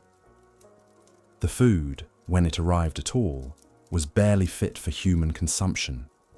Canned meat that had turned an alarming shade of green, bread so hard it could stop shrapnel, and coffee that tasted like it had been brewed with engine oil and desperation. Hunger gnawed at your belly constantly, a dull ache that never quite went away. You learned to eat anything that wouldn't immediately kill you, trading cigarettes for scraps of real food, hoarding crackers like they were precious gems. Water was even more precious than food. Clean drinking water was a fantasy in most combat zones. You drank from shell craters, puddles, and streams contaminated with the decomposing remains of men and animals. The taste of chlorine tablets became as familiar as the smell of cordite, and even then, you knew you were probably ingesting something that would make you sick later. The weather was another relentless enemy that showed no mercy to either side. Winter fighting was particularly brutal, with frostbite claiming fingers and toes with ruthless efficiency. Men huddled together for warmth, sharing body heat in foxholes that had become frozen tombs. The cold seeped into your bones, making every movement an agony, turning simple tasks like reloading a rifle into exercises in torture. Summer brought its own special torments. The stench of death became overwhelming in the heat, with bodies decomposing rapidly in the sun. Flies swarmed in black clouds, covering everything and everyone, spreading disease and madness in equal measure.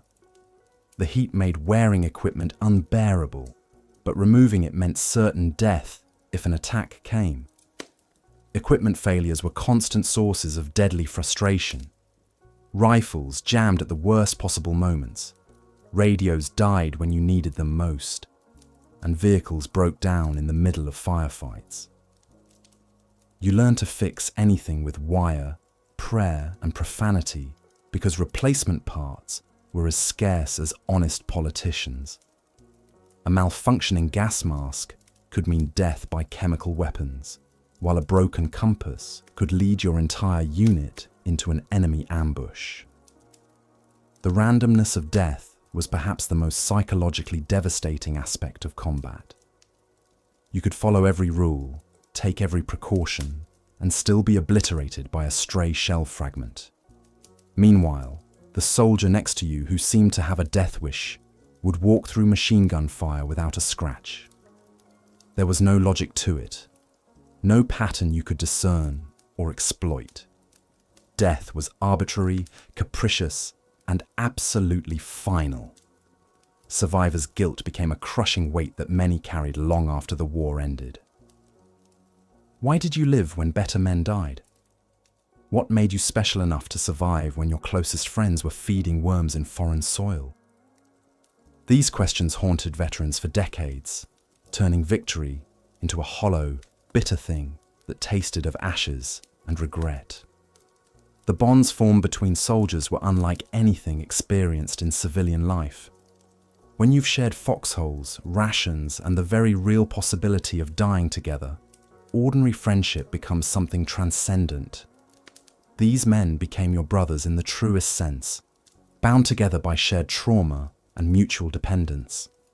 Losing one of them wasn't just losing a friend, it was losing a piece of your own soul. Yet somehow, through all this brutality and suffering, the human spirit endured. Men found ways to laugh in the face of death, to maintain their humanity when everything around them had descended into barbarism. They shared photographs of sweethearts back home, told stories of better times, and clung to the hope that someday, somehow, they would return to a world where the worst thing that could happen was burning dinner or missing a train. The war changed every man who fought in it, leaving scars both visible and hidden that would never fully heal. They returned home as different people, carrying secrets and memories that civilians could never understand. The brutal winter of 1347 had given way to a cautious spring. But for the soldiers of World War II, seasons meant little when death could arrive without warning. What many don't realize is that survival on the battlefield wasn't just about dodging bullets or surviving artillery barrages. It was about navigating an intricate web of psychological warfare that could break even the strongest minds. The human psyche, you see, wasn't designed for the industrial-scale slaughter that defined World War II. While soldiers had endured the physical hardships of trenches, disease, and equipment failures, it was the mental toll that proved most devastating. The constant threat of arbitrary death created a unique form of psychological torture that military leaders were only beginning to understand. Consider the phenomenon known as battle fatigue, or what we now recognize as combat stress reaction. Soldiers would suddenly lose the ability to function, not from physical wounds, but from the sheer weight of accumulated terror. Their hands would shake uncontrollably. They'd flinch at the slightest sound. Some would stare blankly into space, completely disconnected from reality. Others would break down sobbing, unable to comprehend the horrors they'd witnessed. The randomness of survival created its own psychological burden. A soldier might watch his best friend get blown apart by a mortar shell while standing just 3 feet away, emerging without a scratch himself. This survivor's guilt ate away at men's souls like acid. Why had they lived when others died? What cosmic lottery had spared them while claiming their brothers in arms? These questions haunted soldiers long after the guns fell silent. The dehumanizing nature of modern warfare stripped away civilian morality piece by piece. Soldiers were trained to see the enemy not as fellow human beings with families and dreams, but as targets to be eliminated. This psychological conditioning was necessary for combat effectiveness, but it came at a terrible cost. Many soldiers found themselves becoming strangers to their former selves, capable of acts they never could have imagined before the war. Letters home became exercises in elaborate fiction as soldiers desperately tried to shield their loved ones from the truth of their experiences. They'd write cheerful messages about the weather or the food while sitting in muddy foxholes, surrounded by the stench of death and decay. This constant performance of normalcy created a profound sense of isolation and disconnection from the very people they were fighting to protect. The concept of thousand-yard stare became tragically familiar to those who served. It described the vacant, haunted expression that settled over veterans' faces, a look that seemed to peer through the present moment into some terrible distance that only they could see. This psychological scarring was invisible but permanent, marking survivors in ways that family members back home couldn't understand. Sleep became a luxury that few could afford, not just because of enemy action, but because of the nightmares that plagued soldiers whenever they closed their eyes. Many developed chronic insomnia, afraid to surrender consciousness and face the demons that awaited them in their dreams. When exhaustion finally overcame fear, they'd often wake screaming, reliving battles in vivid detail. The breakdown of normal social structures created its own psychological chaos. In civilian life, there were rules, expectations, and consequences that governed behavior. In combat, these frameworks collapsed entirely. Soldiers operated in a moral vacuum where the only law was survival, and this absence of familiar social norms left many feeling completely unmoored. Religious faith, which had sustained countless generations through hardship, often crumbled under the weight of what soldiers witnessed. How could a benevolent God allow such systematic cruelty and suffering? Many lost their faith entirely, while others developed a fatalistic acceptance that bordered on nihilism. Some found solace in battlefield superstitions and rituals, clinging to lucky charms or elaborate pre-mission routines that gave them the illusion of control. The psychological impact of witnessing atrocities extended beyond personal trauma to encompass what we now call moral injury. Soldiers weren't just victims of violence, they were often forced to become perpetrators.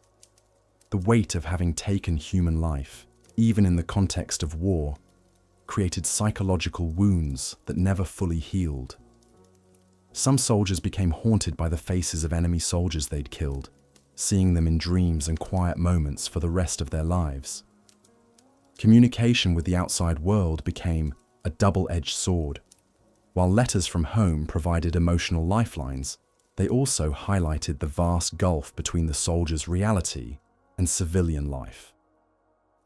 Reading about mundane concerns like school activities or work problems could trigger intense anger or despair. How could people worry about such trivial matters when the world was literally being torn apart? The constant exposure to death created a complex relationship with mortality that civilians couldn't comprehend. Some soldiers developed a reckless disregard for their own safety, taking unnecessary risks because they'd become numb to the possibility of death. Others became paralyzed by fear, unable to function effectively in combat situations. Most existed somewhere between these extremes, learning to compartmentalize their terror just enough to keep fighting. The psychological toll wasn't limited to frontline combat troops. Support personnel, medical staff, and even those in rear areas suffered their own forms of trauma. Medics watched young men die despite their best efforts. Logistics personnel handled the constant stream of casualties and equipment destroyed in battle. Radio operators listened to desperate pleas for help that they couldn't answer. Post-traumatic stress, though not yet understood or officially recognized, manifested in countless ways. Veterans would return home physically intact, but emotionally shattered, unable to readjust to civilian life. They'd startle at unexpected noises, struggle with authority figures, or find themselves unable to form close relationships. Many turned to alcohol or other substances to numb the psychological pain that never seemed to fade. The psychological warfare extended beyond individual trauma to encompass the broader social fabric of military units. Trust became both essential and fragile. Soldiers depended absolutely on their comrades for survival, yet they also lived with the knowledge that anyone could break under pressure. The bonds formed in combat were intensely powerful, but they existed alongside the constant fear of loss and betrayal. This mental battlefield was perhaps the most brutal aspect of World War II soldiering, leaving scars that would define veterans for the rest of their lives. The journey from the battle-scarred fields of Europe to the uncertain peace that followed brought its own unique torment for soldiers who had witnessed the unthinkable. While the guns had finally fallen silent, the war's echoes reverberated endlessly through the minds and souls of those who survived. The transition from warrior to civilian proved to be yet another battlefield, one where the enemy was invisible, but no less deadly. For many soldiers, the end of hostilities marked not a return to normalcy, but the beginning of a different kind of struggle. The men who stumbled off transport ships and trains bore little resemblance to the eager young recruits who had marched away years earlier. Their eyes held a haunted quality that spoke of horrors beyond civilian comprehension. Their hands trembled, not from cold, but from memories that refused to fade. Their sleep, when it came at all, was fractured by nightmares that transported them back to muddy trenches and burning cities. The concept of what we now call post-traumatic stress disorder was barely understood during and immediately after World War II. Shell shock, battle fatigue, combat exhaustion. These were the crude terms used to describe conditions that defied easy categorization. Medical professionals of the era often viewed psychological wounds as signs of weakness or cowardice, leaving countless veterans to suffer in silence. The prevailing attitude was that real men simply got on with life, that dwelling on wartime experiences was self-indulgent and unpatriotic. This cultural dismissal of mental anguish created a secondary trauma for returning soldiers. Not only were they grappling with their own psychological demons, but they were also expected to seamlessly reintegrate into a society that had moved on without them. Families had adapted to their absence, women had entered the workforce in unprecedented numbers, and the home front had developed its own rhythms and routines that didn't necessarily include space for damaged warriors. The homecoming experience varied dramatically depending on which side of the conflict soldiers had fought for. American and British veterans often returned to ticker-tape parades and grateful communities, yet even these heroes struggled with the disconnect between public adulation and private anguish. How could they explain to cheering crowds that victory felt hollow when so many friends lay buried in foreign soil? How could they articulate the guilt of survival when better men had perished? For German, Italian, and Japanese soldiers, the return home was even more complicated. These men faced not only their own psychological wounds, but also the collective shame of defeat and the moral reckoning with the regimes they had served. Many returned to find their cities reduced to rubble, their families displaced or dead, their entire worldview shattered. The weight of complicity in their nation's crimes added another layer of trauma that would take generations to process. Soviet soldiers faced their own unique challenges upon returning home. Despite their nation's ultimate victory, many found themselves viewed with suspicion by Stalin's paranoid regime. Those who had been prisoners of war were often treated as potential traitors, subjected to interrogation, and in many cases, sent to gulags. The very fact of having survived captivity was seen as evidence of collaboration with the enemy. This betrayal by their own government added a bitter twist to an already difficult homecoming. The physical aftermath of war compounded the psychological challenges. Medical technology, while advanced compared to previous conflicts, still left many veterans with permanent disabilities.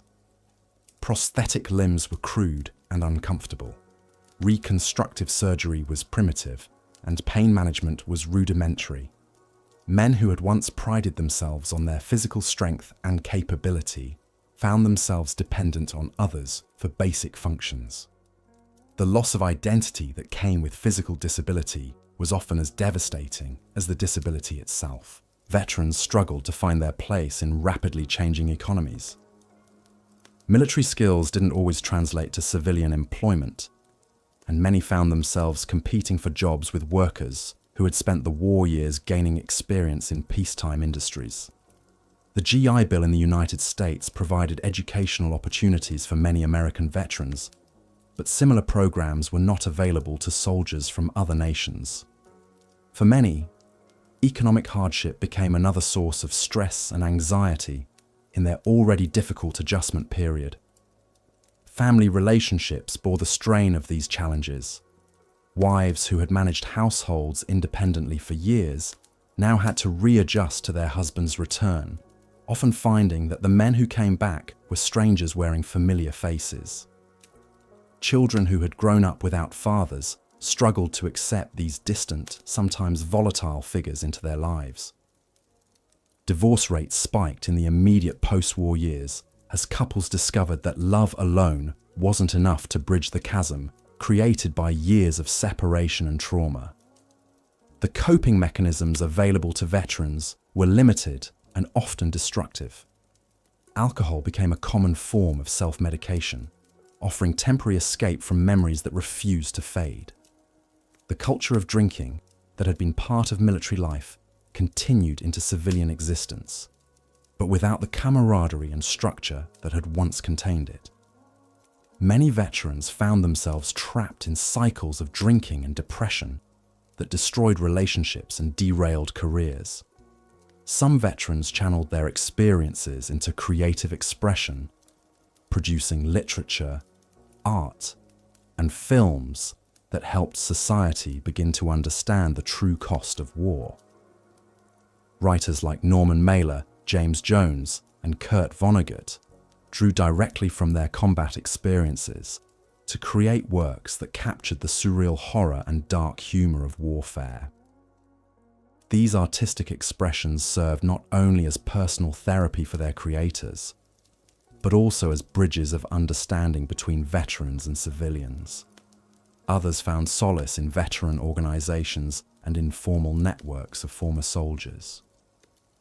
The shared understanding that existed between men who had faced similar horrors provided a form of support that civilian society couldn't offer. These groups became lifelines for many, offering practical assistance with employment and benefits, while also providing emotional support from those who truly understood the invisible wounds of war. The impact of wartime trauma extended far beyond the veterans themselves, affecting their children and grandchildren in ways that are only now being fully understood. The concept of intergenerational trauma, the idea that traumatic experiences can be passed down through families, was not recognized during the immediate post-war period. Children of veterans often grew up in households shadowed by their father's unprocessed trauma, inheriting patterns of emotional distance, hypervigilance, and difficulty with intimacy. Many veterans struggled with survivor's guilt that colored every aspect of their post-war lives. They questioned why they had lived when so many others had died, often feeling unworthy of the second chance they had been given. This guilt manifested in various ways. Some drove themselves relentlessly in their careers, as if trying to justify their survival through achievement, while others withdrew from life entirely, unable to embrace opportunities that their fallen comrades would never have. The randomness of war's brutality had shattered many veterans' faith in justice, fairness, and divine providence. Men who had witnessed the best and worst of humanity struggled to reconcile these extremes with their pre-war beliefs about the nature of good and evil. Some found renewed faith through their experiences, viewing their survival as evidence of divine protection, while others lost their faith entirely, unable to believe in a benevolent God who would allow such suffering. Sleep became a battlefield for many veterans. as nightmares transported them back to moments of terror and loss. The boundary between sleeping and waking became blurred, with flashbacks intruding into daily life without warning.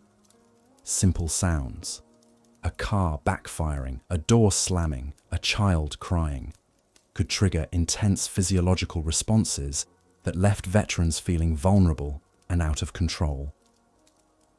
This hypervigilance, which had been essential for survival in combat, became a liability in civilian life. The medical establishment's understanding of trauma slowly evolved in the decades following the war, but progress was painfully slow for those suffering in the immediate aftermath. Many veterans went years or even decades without proper treatment for their psychological wounds. The stigma associated with mental health issues prevented many from seeking help, while the limited understanding of trauma meant that even those who did seek treatment often received inadequate care. Women veterans faced additional challenges in their post-war adjustment. The contributions of military nurses, resistance fighters, and support personnel were often overlooked in the narrative of heroic homecoming. These women had witnessed the same horrors as their male counterparts, but were expected to return seamlessly to traditional domestic roles. The trauma they carried was doubly invisible. First, because it was psychological rather than physical, and second, because society was even less prepared to acknowledge that women could be wounded by war. The economic boom that followed the war in many Allied nations created a strange disconnect for veterans struggling with trauma.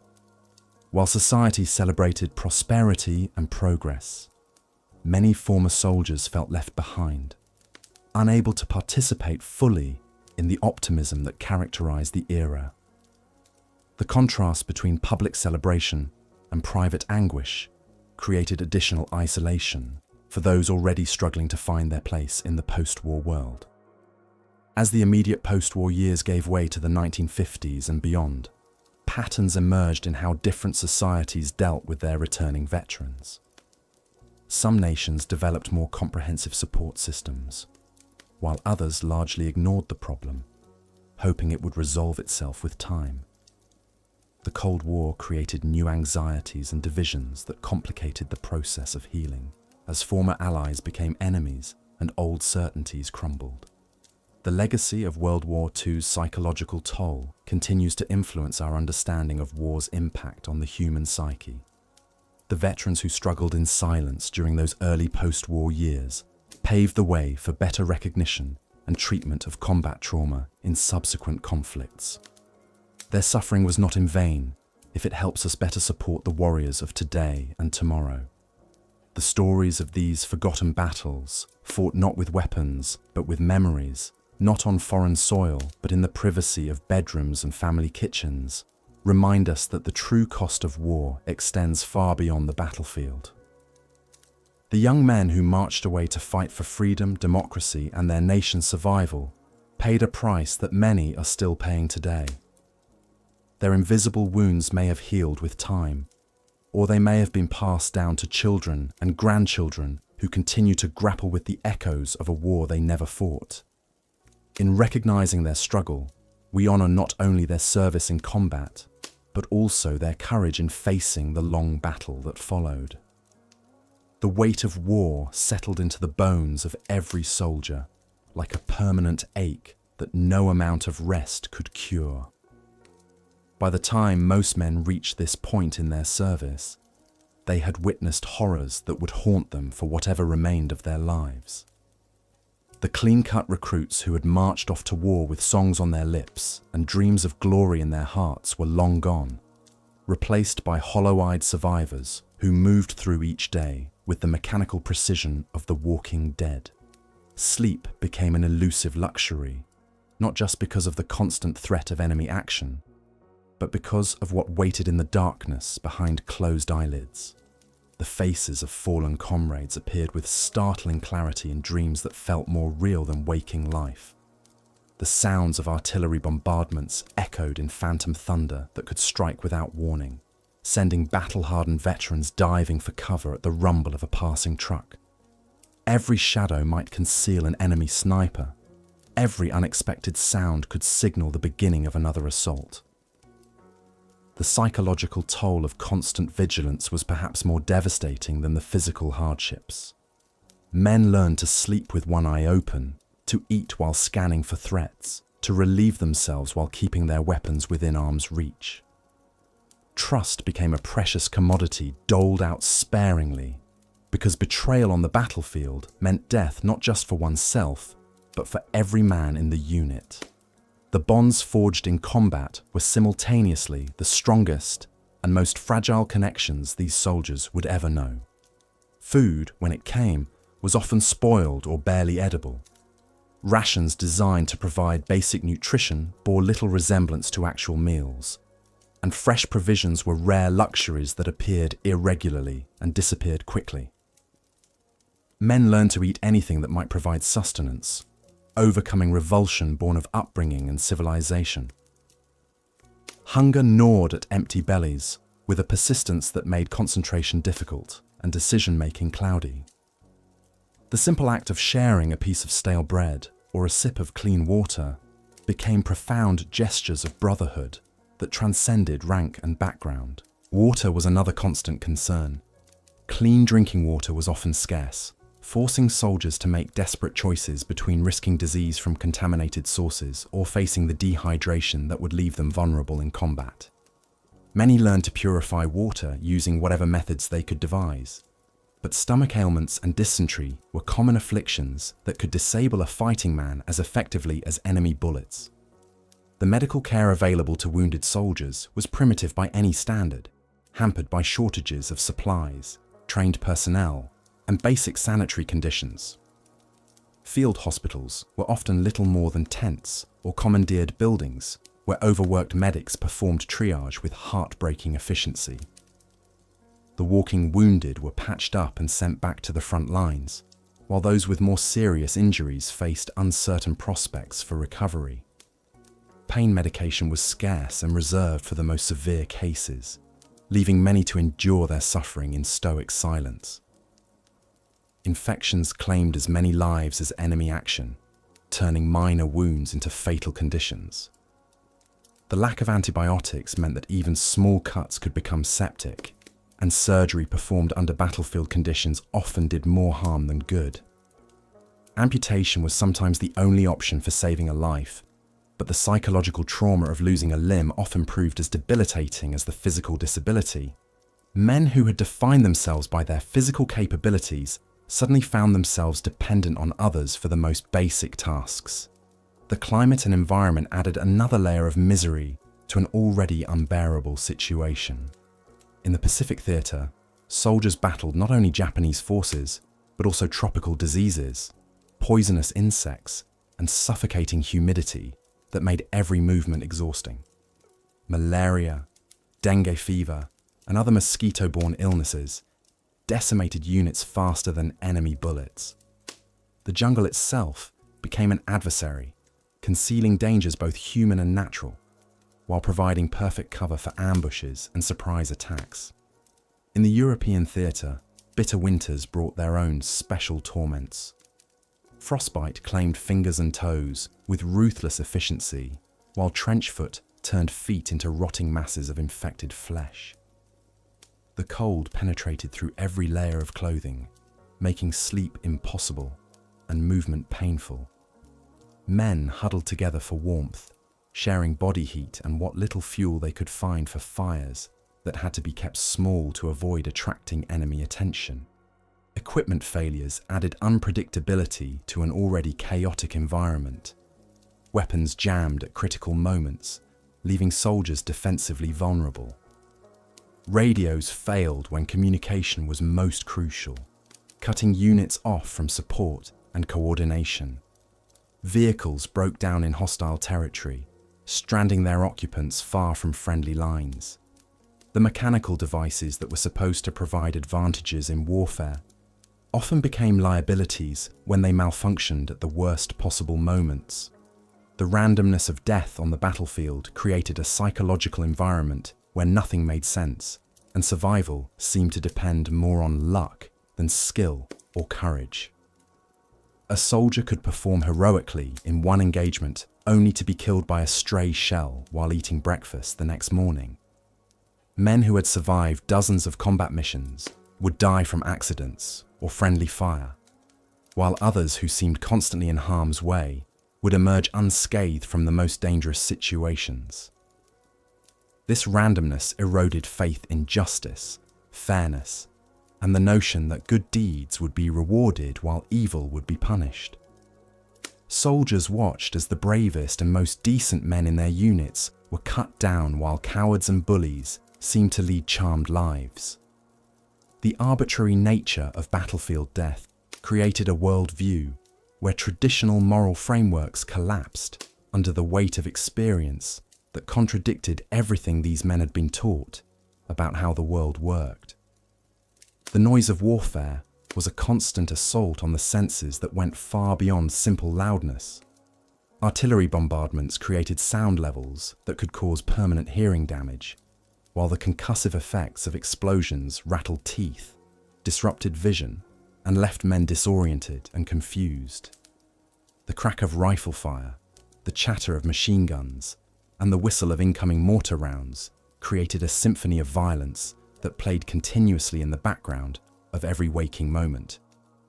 Even in supposedly quiet periods, the anticipation of renewed combat kept nerves on edge. The absence of gunfire could be more unnerving than its presence, because silence might indicate that the enemy was preparing for an attack or moving into position for an ambush.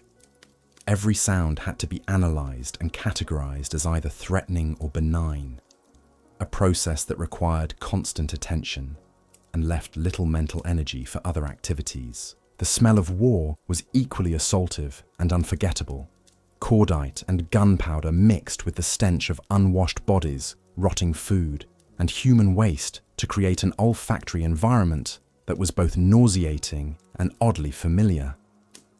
The sweet, sickening smell of decomposing corpses was perhaps the most traumatic sensory memory that veterans carried with them, a scent that could trigger flashbacks and panic attacks years after the war had ended. Personal hygiene became impossible to maintain under combat conditions.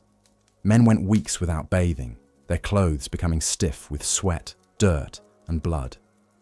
Dental care was non-existent, leading to tooth decay and gum disease that added to the general misery of daily existence. Shaving was a luxury that few could afford, both in terms of time and resources, leading to scraggly beards that itched and harbored insects. The accumulation of filth was more than just uncomfortable. It was a breeding ground for disease and infection. Lice and other parasites found ideal conditions in the unwashed clothing and bodies of soldiers, spreading rapidly through units and creating additional health problems that weakened fighting effectiveness. The simple act of scratching became an obsessive behavior that could distract from important tasks and leave visible marks that indicated a unit's poor living conditions. Sleep deprivation was another constant companion that affected every aspect of a soldier's performance and well-being. Combat operations rarely followed normal schedules, with attacks coming at all hours and requiring immediate response regardless of how long it had been since the last rest period. Men learned to sleep in short bursts whenever opportunity presented itself, often while standing or sitting in uncomfortable positions that provided little actual rest. The quality of sleep, when it came, was poor due to stress, noise, and uncomfortable conditions. Nightmares were common, often featuring replay of traumatic events or premonitions of future disasters.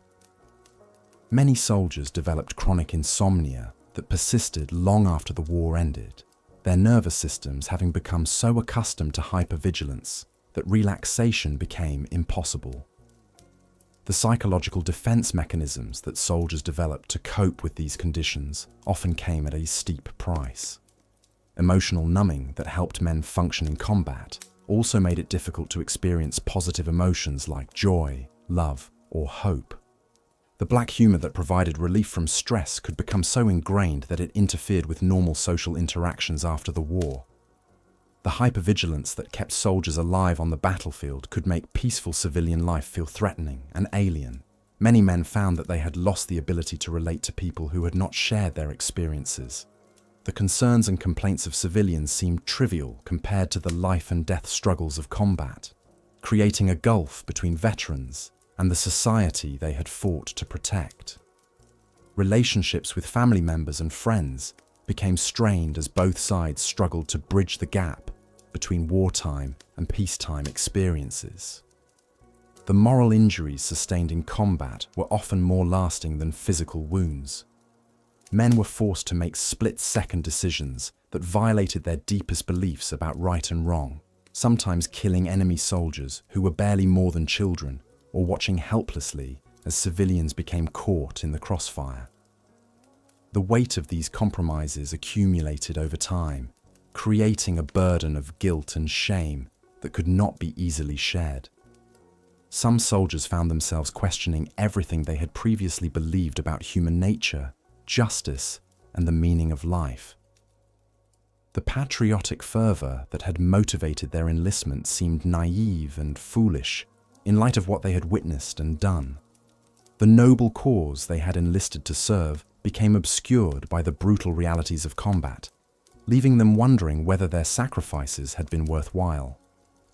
Yet even in the midst of this comprehensive breakdown of normal human experience, something remarkable often emerged.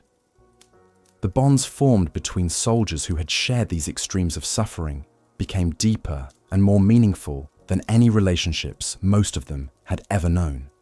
Men who might never have spoken to each other in civilian life became brothers in the truest sense, willing to sacrifice their own lives to protect their comrades. These relationships were built on absolute trust and mutual dependence. Each man knew that his survival depended not only on his own actions, but on the reliability and competence of every other member of his unit. This interdependence created a form of intimacy that transcended normal social boundaries, allowing men to show vulnerability and tenderness that would have been impossible in peacetime society. The shared experience of extreme adversity also revealed reserves of strength and resilience that surprised even the soldiers themselves. Men discovered that they could endure physical and emotional trauma that would have seemed impossible before the war. They learned to function effectively while exhausted, terrified, and in pain, developing capabilities they never knew they possessed. Human adaptability proved to be both blessing and curse in these circumstances. The same psychological flexibility that allowed soldiers to survive in combat also made it possible for them to normalize experiences that should have been intolerable. Men learned to step over corpses without thinking, to eat while surrounded by carnage, and to sleep through artillery bombardments that would have terrified them just months earlier. This adaptation came at a cost that would only become apparent later. The ability to disconnect from normal human emotions and reactions, while essential for survival in combat, made it difficult to reconnect with those emotions when they were needed for healing and recovery. Veterans often found themselves trapped between two worlds, unable to fully return to civilian life, but also unable to remain in the military environment that had shaped them so profoundly. The experience of combat revealed both the worst and best aspects of human nature with stark clarity. Soldiers witnessed acts of cowardice, cruelty, and selfishness that challenged their faith in humanity. But they also saw examples of courage, compassion, and self-sacrifice that affirmed the nobility of the human spirit. These contradictions existed not only between different individuals, but often within the same person, as circumstances brought out different aspects of character at different times. The randomness and chaos of warfare created situations where traditional measures of worth and value became meaningless. A soldier's education, social status, or civilian accomplishments meant nothing when bullets were flying.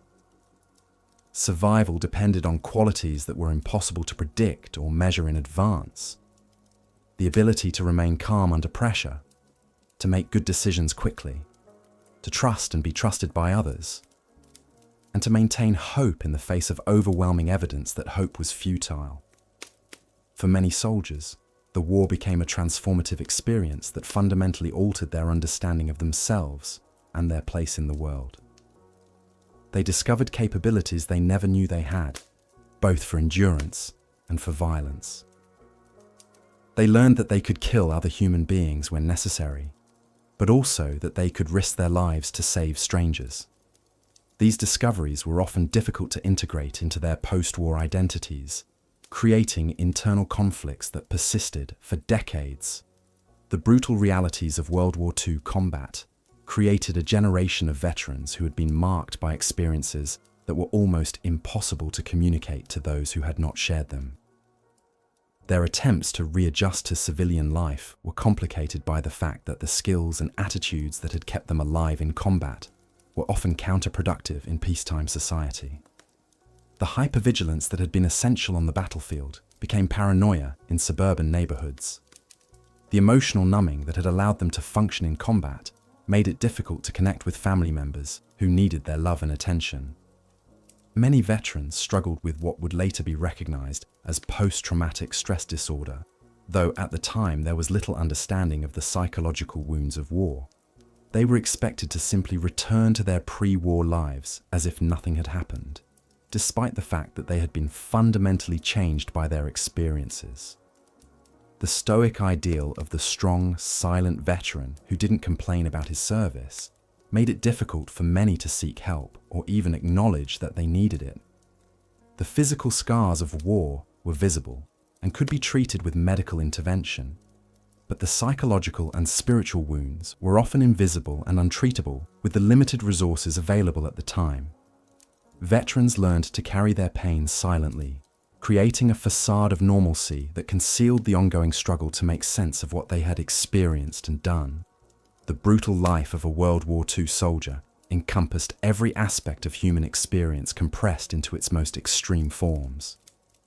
These men faced deprivation, terror, pain, and moral compromise on a scale that challenged the limits of human endurance. Yet they also experienced brotherhood, purpose, and moments of transcendence that revealed the extraordinary potential of the human spirit under pressure. Their legacy extends far beyond the military victories they achieved or the territories they liberated.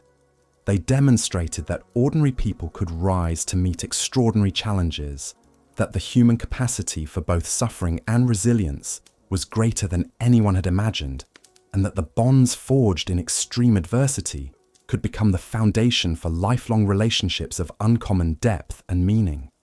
The cost of these achievements was measured not only in the lives lost on battlefields around the world, but in the lasting wounds carried by those who survived. Part 9. The Weight of Brotherhood. Bonds Forged in Fire. When we speak of the brutal life of a World War II soldier, we often focus on the physical horrors, the deafening artillery, the gnawing hunger, the bone-deep cold that seemed to freeze your very soul. But there was another element to their suffering, one that paradoxically became their greatest source of strength. It was the weight of brotherhood, the unbreakable bonds forged in the crucible of war that would define these men long after the guns fell silent.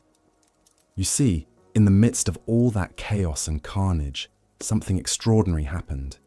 Men who had never met before, who came from different states, different backgrounds, different walks of life entirely, found themselves bound together by something deeper than blood.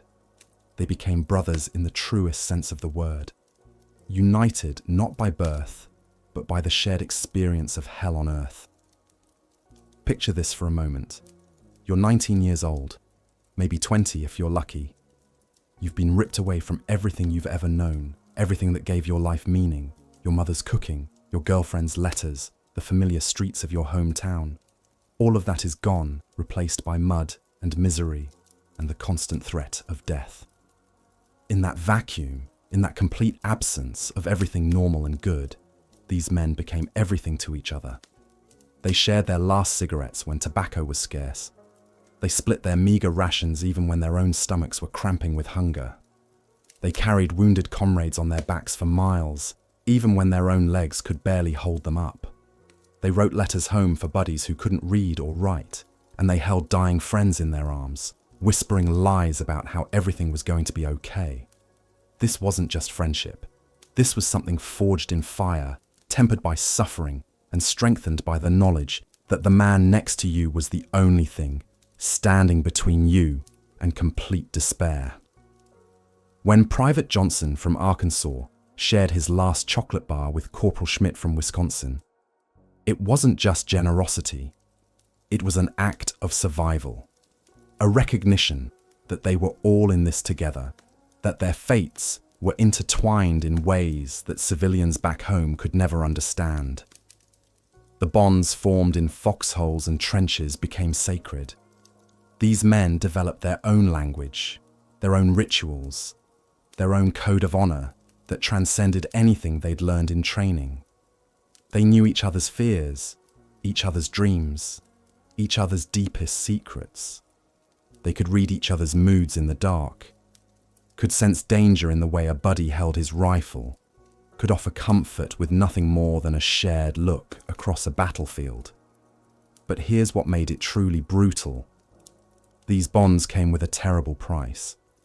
The deeper the connection, the more devastating the loss when it was severed. And in war, those connections were severed constantly, violently, without warning or mercy. Imagine watching your best friend, the guy who'd shared every meal with you for months, who knew your mother's name and your dog's favorite trick. Imagine watching him step on a mine and simply disappear in a cloud of smoke and shrapnel. Imagine holding the hand of a buddy who'd pulled you out of a burning tank, feeling his grip grow weaker as the life ebbed out of him, knowing there was nothing you could do to save him. The weight of these losses was crushing. Each death didn't just rob the unit of a soldier, it tore away a piece of every man who survived. They carried the guilt of survival, the agonizing question of why they were still breathing when better men lay cold in the ground. They carried the promises they'd made to dying friends, the letters they'd sworn to deliver, the stories they'd vowed to tell. Some men collected the dog tags of fallen comrades, wearing them around their necks like a rosary of grief. Others kept photographs, small mementos, anything to hold onto the memory of brothers who'd been lost. They made promises to visit families after the war, to look after wives and children, to make sure the sacrifice meant something. The psychological impact of these losses was staggering. Men who'd been hardened by months of combat would break down completely when a particular friend was killed. They'd seen hundreds die, maybe thousands. But this one death, this one loss, would shatter something inside them that could never be fully repaired. Unit cohesion became everything. A squad that had been together for months, that had learned to function as a single organism, could be devastated by the loss of key members. New replacements, no matter how well trained, were viewed with suspicion, even hostility. It wasn't personal, it was protection. These veterans had learned the terrible cost of caring too much, too quickly. They developed dark humor as a defense mechanism, joking about death and injury in ways that would shock civilians. They created nicknames for each other that stuck for life, shorthand references to shared experiences that only they could understand. They established traditions and superstitions, little rituals that helped them feel some measure of control in an uncontrollable world. The mail from home became a lifeline, but also a source of torment. Letters that took weeks to arrive brought news that was often outdated or irrelevant to their current reality. Some men stopped writing entirely, unable to bridge the gap between the world they'd left behind and the hell they now inhabited. Others wrote constantly, pouring their hearts out in letters they knew could never capture the full truth of their experience. And through it all, they held each other up. When one man's nerve started to crack, his buddies would cover for him, give him space to recover, make sure he didn't do anything that would get him court-martialed or killed. When someone received devastating news from home, the whole unit would rally around him, offering whatever comfort they could. these bonds extended beyond national boundaries too. American soldiers formed unexpected friendships with British, Canadian, and Australian troops. They shared stories, compared notes on combat techniques, and found common ground in their shared suffering.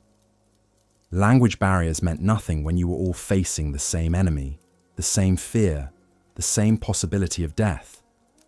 The brutality of these relationships lay not just in their intensity, but in their fragility. In war, nothing was permanent except the memory of what you'd lost. Units were broken up and reformed constantly. Men were transferred, promoted, wounded, or killed without warning. The family you'd built in the trenches could be scattered to the winds in a matter of hours.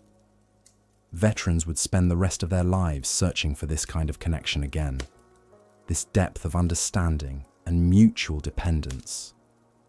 Civilian relationships, no matter how loving, often felt shallow by comparison. How do you explain to your wife that you trust your war buddy with your life, but you can't trust her to understand what you went through? How do you tell your children that the men you served with knew you better than your own family ever could? The reunions that followed the war were both joyous and heartbreaking. Men would travel thousands of miles to see old comrades, to share stories and memories that no one else could appreciate. But they were also reminders of all those who wouldn't be coming to any reunion, all the empty spaces at the table where friends should have been sitting. This brotherhood of suffering created a code that lasted long after the war ended. Veterans would help each other find jobs, start businesses, deal with the nightmares and flashbacks that plagued their sleep. They formed organizations and clubs, not just for social reasons, but because only another veteran could truly understand what they'd been through. The weight of these bonds shaped every aspect of their post-war lives. They named their children after fallen comrades. They visited the graves of friends whenever they could. They carried the stories of the dead, keeping their memory alive through decades of retelling. In a very real sense, they spent the rest of their lives serving not just their country, but the memory of the men who didn't make it home.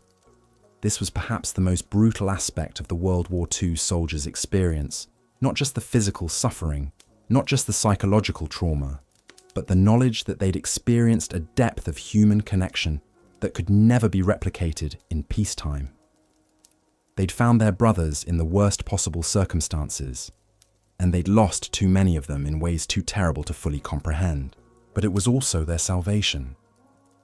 In the darkest moments, when hope seemed impossible and survival looked unlikely, it was these bonds that kept them going. Not patriotism, not ideology, not even the desire to go home. It was the knowledge that their buddies were counting on them, that they couldn't let their brothers down, that they had to honor the sacrifice of those who'd already fallen. The brutal life of a World War II soldier was made bearable, if not survivable, by the brotherhood forged in fire. The harrowing realities of World War II had already tested the limits of human endurance through countless battles, bombings, and the grinding machinery of total war. Yet for those who survived the initial waves of combat, a new and perhaps even more insidious enemy began to emerge from the shadows of their own minds. The psychological wounds inflicted by prolonged exposure to violence and death would prove to be just as devastating as any physical injury, creating scars that would last decades beyond the war's end. As the conflict dragged on month after month, year after year, soldiers found themselves trapped in a nightmarish cycle that went far beyond the immediate terror of battle. The human mind, no matter how resilient, was never designed to witness the systematic destruction of civilization itself. Every dawn brought fresh horrors, every sunset another day of survival against impossible odds. The very fabric of sanity began to unravel under the relentless pressure of industrialized warfare. The phenomenon that military psychiatrists would eventually term battle fatigue or combat exhaustion was far more complex than simple fear or cowardice. These men had already proven their courage time and again, charging machine gun nests, enduring artillery barrages that could be heard for miles, and watching their closest friends die in ways that defied human comprehension. What they were experiencing was the complete breakdown of the psychological defense mechanisms that normally allow people to function in civilized society. Shell shock, as it was commonly known, manifested in countless ways. Some soldiers would freeze completely in the middle of combat, their bodies simply refusing to obey their mind's commands. Others would begin shaking uncontrollably, their hands trembling so violently they couldn't hold a rifle or light a cigarette. Many lost the ability to speak coherently, their words coming out as stutters and stammers that bore no resemblance to their former eloquence. The lucky ones merely suffered from nightmares that would wake them screaming in the middle of the night, drenched in cold sweat and unable to distinguish between dream and reality. But perhaps the most devastating aspect of psychological trauma was how it isolated soldiers from the very people they were fighting to protect. How could a man explain to his wife or mother what it felt like to bayonet another human being? How could he describe the sound that a person makes when they realize they're about to die? The gulf between the battlefield and the home front was so vast that many soldiers felt they were living in two completely different worlds, unable to bridge the gap between the horror they had witnessed and the normal life they were supposed to return to. The military medical establishment of the time was woefully unprepared to deal with these psychological casualties. Many officers viewed shell shock as a form of malingering or cowardice, leading to soldiers being court-martialed or shot for desertion when they were actually suffering from severe mental trauma. The few doctors who recognized it as a legitimate medical condition had little understanding of how to treat it effectively. Some prescribed rest and relaxation. Others recommended immediate return to combat to prevent the fear from taking root. Most simply hoped the symptoms would disappear on their own. For soldiers experiencing these symptoms, the lack of understanding from their superiors and comrades added another layer of suffering to their already unbearable burden. They knew something was fundamentally wrong with them, but they had no framework for understanding what was happening to their minds. Many began to believe they were going insane, that the war had broken something essential inside them that could never be repaired. This self-doubt and shame often proved more destructive than the original trauma, creating a downward spiral that could last for years. The concept of survivor's guilt emerged as one of the most pervasive and destructive forms of psychological damage. Soldiers who lived through battles that claimed the lives of their friends and comrades often found themselves asking the same torturous question over and over again. Why did I survive when they didn't?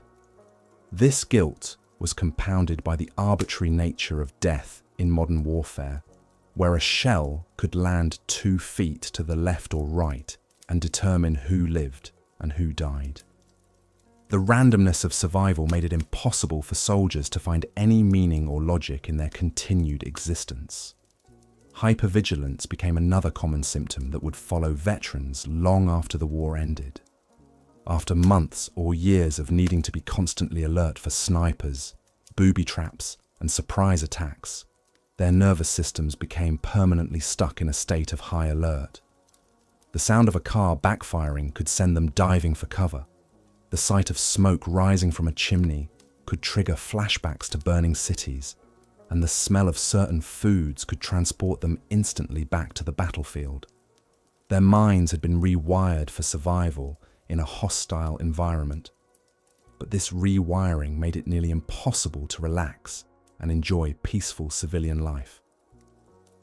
The phenomenon of emotional numbing represented another cruel adaptation to the horrors of war. After witnessing so much death and destruction, many soldiers found that their capacity for feeling anything at all had simply shut down.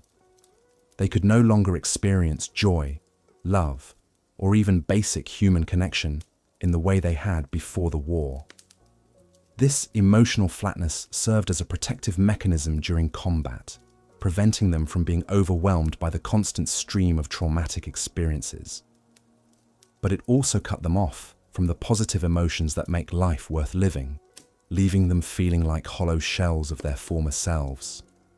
Nightmares and flashbacks became the most visible symptoms of what we now understand as post-traumatic stress disorder. These weren't simple bad dreams, but vivid recreations of traumatic events that felt more real than reality itself. Veterans would find themselves suddenly transported back to the battlefield in the middle of ordinary activities, experiencing the sights, sounds, and smells of combat with such intensity that they lost all awareness of their present surroundings. These episodes could be triggered by seemingly innocuous stimuli, making normal life feel like a minefield, where any step might detonate an explosion of unwanted memories. The impact of psychological trauma extended far beyond the individual soldier to affect entire families and communities.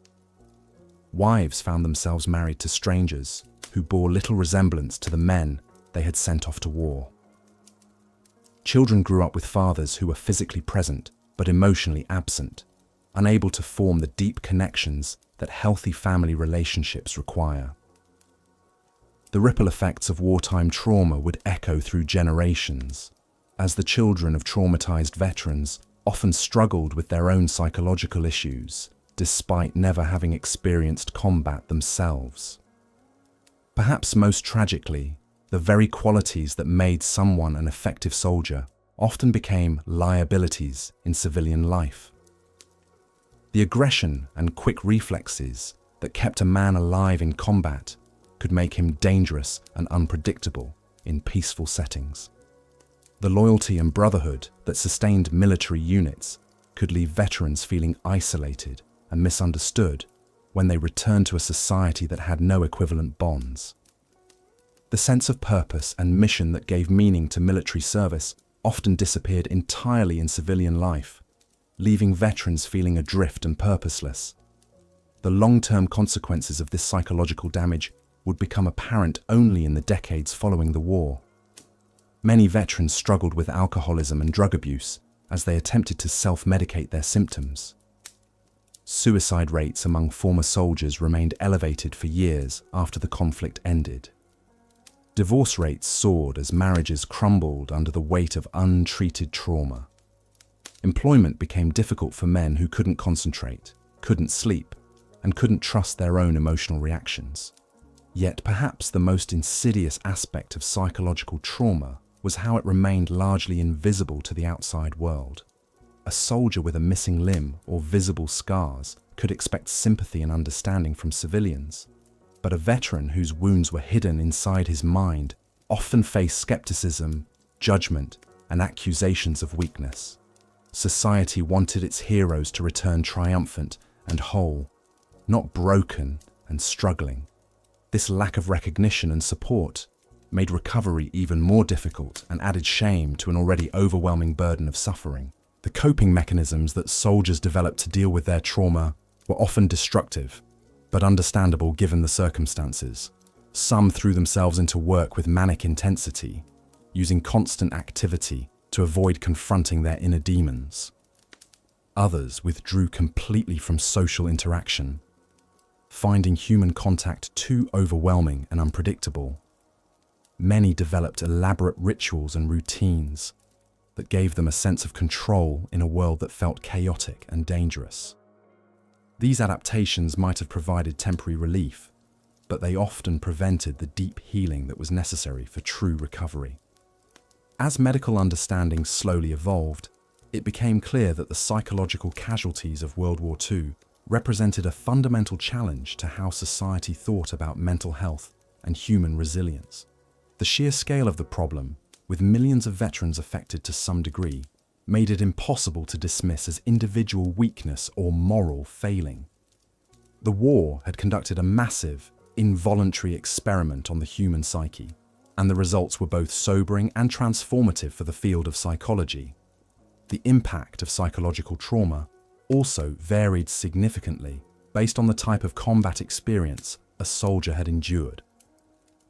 Those who served in the Pacific Theater often developed different symptoms than their counterparts in Europe, reflecting the unique horrors of jungle warfare and the cultural differences they encountered. Bomber crews faced their own particular psychological challenges, flying mission after mission, knowing that their survival was largely a matter of statistics. Tank crews dealt with the claustrophobic terror of being trapped in a metal box that could become their coffin at any moment. For many soldiers, the transition from the intense brotherhood of military service to the isolation of civilian life proved to be one of the most difficult aspects of their psychological recovery. In combat, they had been part of something larger than themselves, bound together by shared danger and mutual dependence. The loss of this intense connection often left veterans feeling more alone than they had ever felt in their lives, even when surrounded by family and friends who loved them. The psychological wounds of World War II would eventually lead to significant advances in our understanding of trauma and its treatment.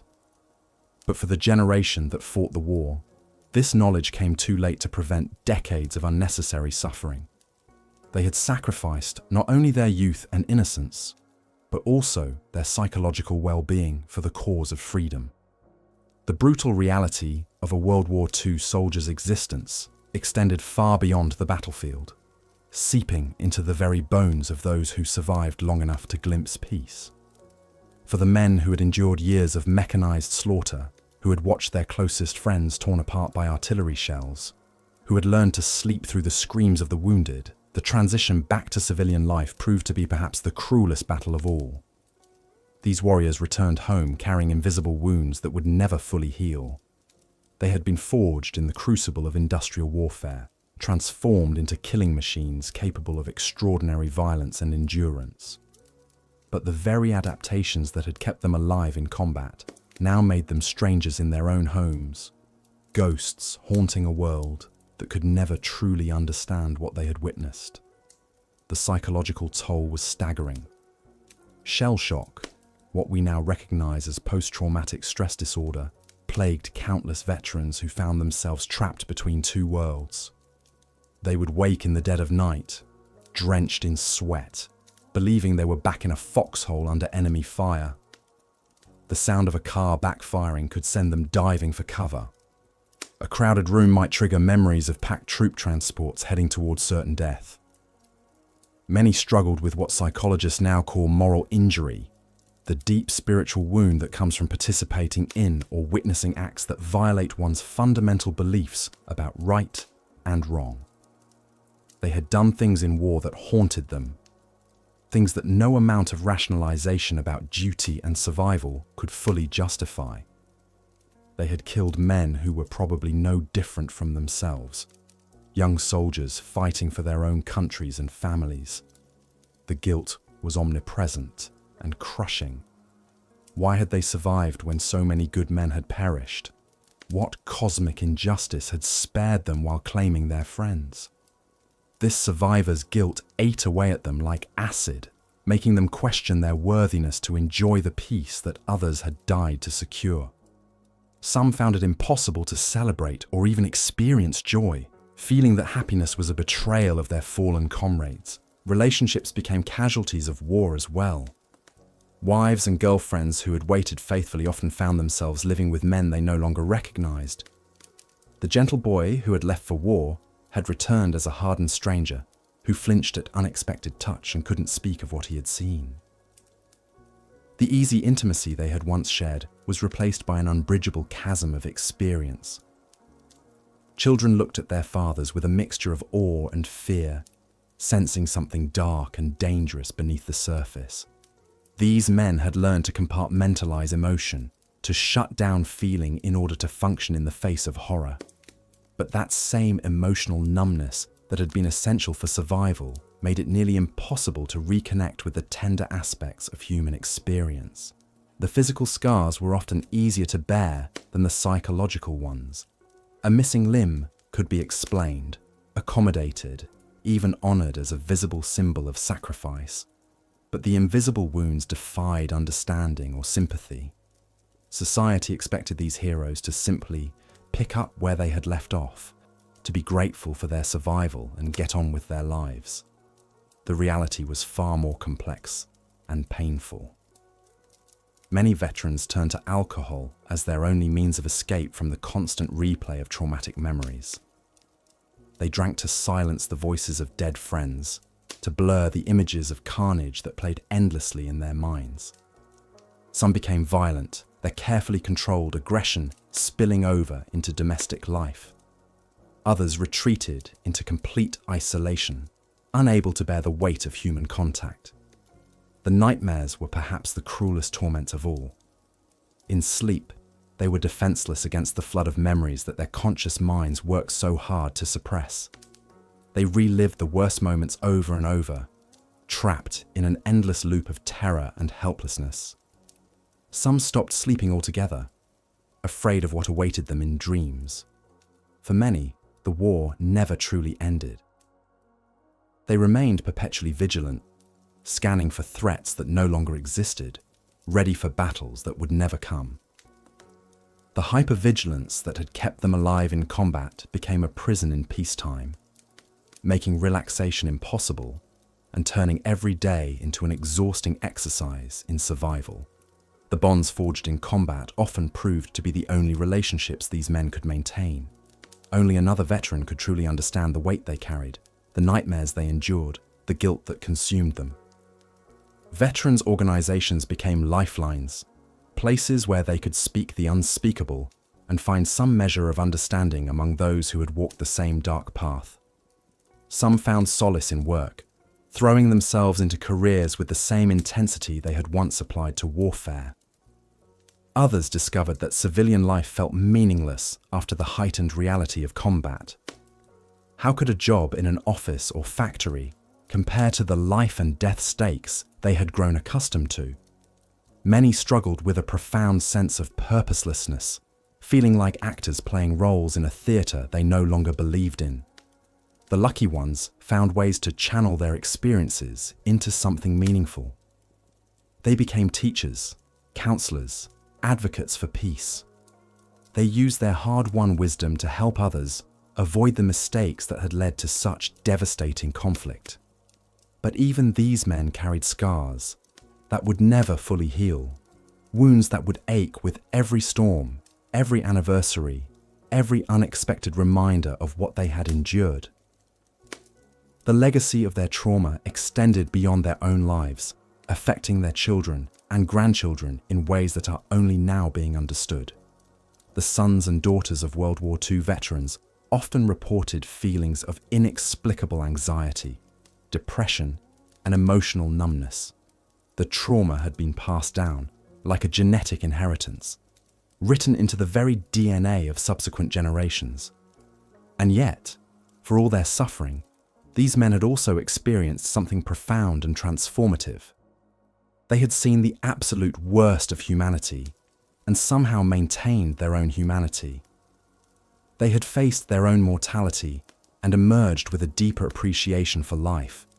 They had learned that they were capable of extraordinary courage, endurance, and sacrifice. Many developed a fierce appreciation for simple pleasures that others took for granted. A hot meal, a warm bed, the sound of children playing, the absence of gunfire. They understood in their bones what truly mattered and what was merely superficial noise. This hard-won wisdom, though purchased at a terrible price, became their gift to a world that desperately needed to learn the true cost of war. As the years passed and the immediate trauma began to fade, some found ways to integrate their experiences into a fuller understanding of life.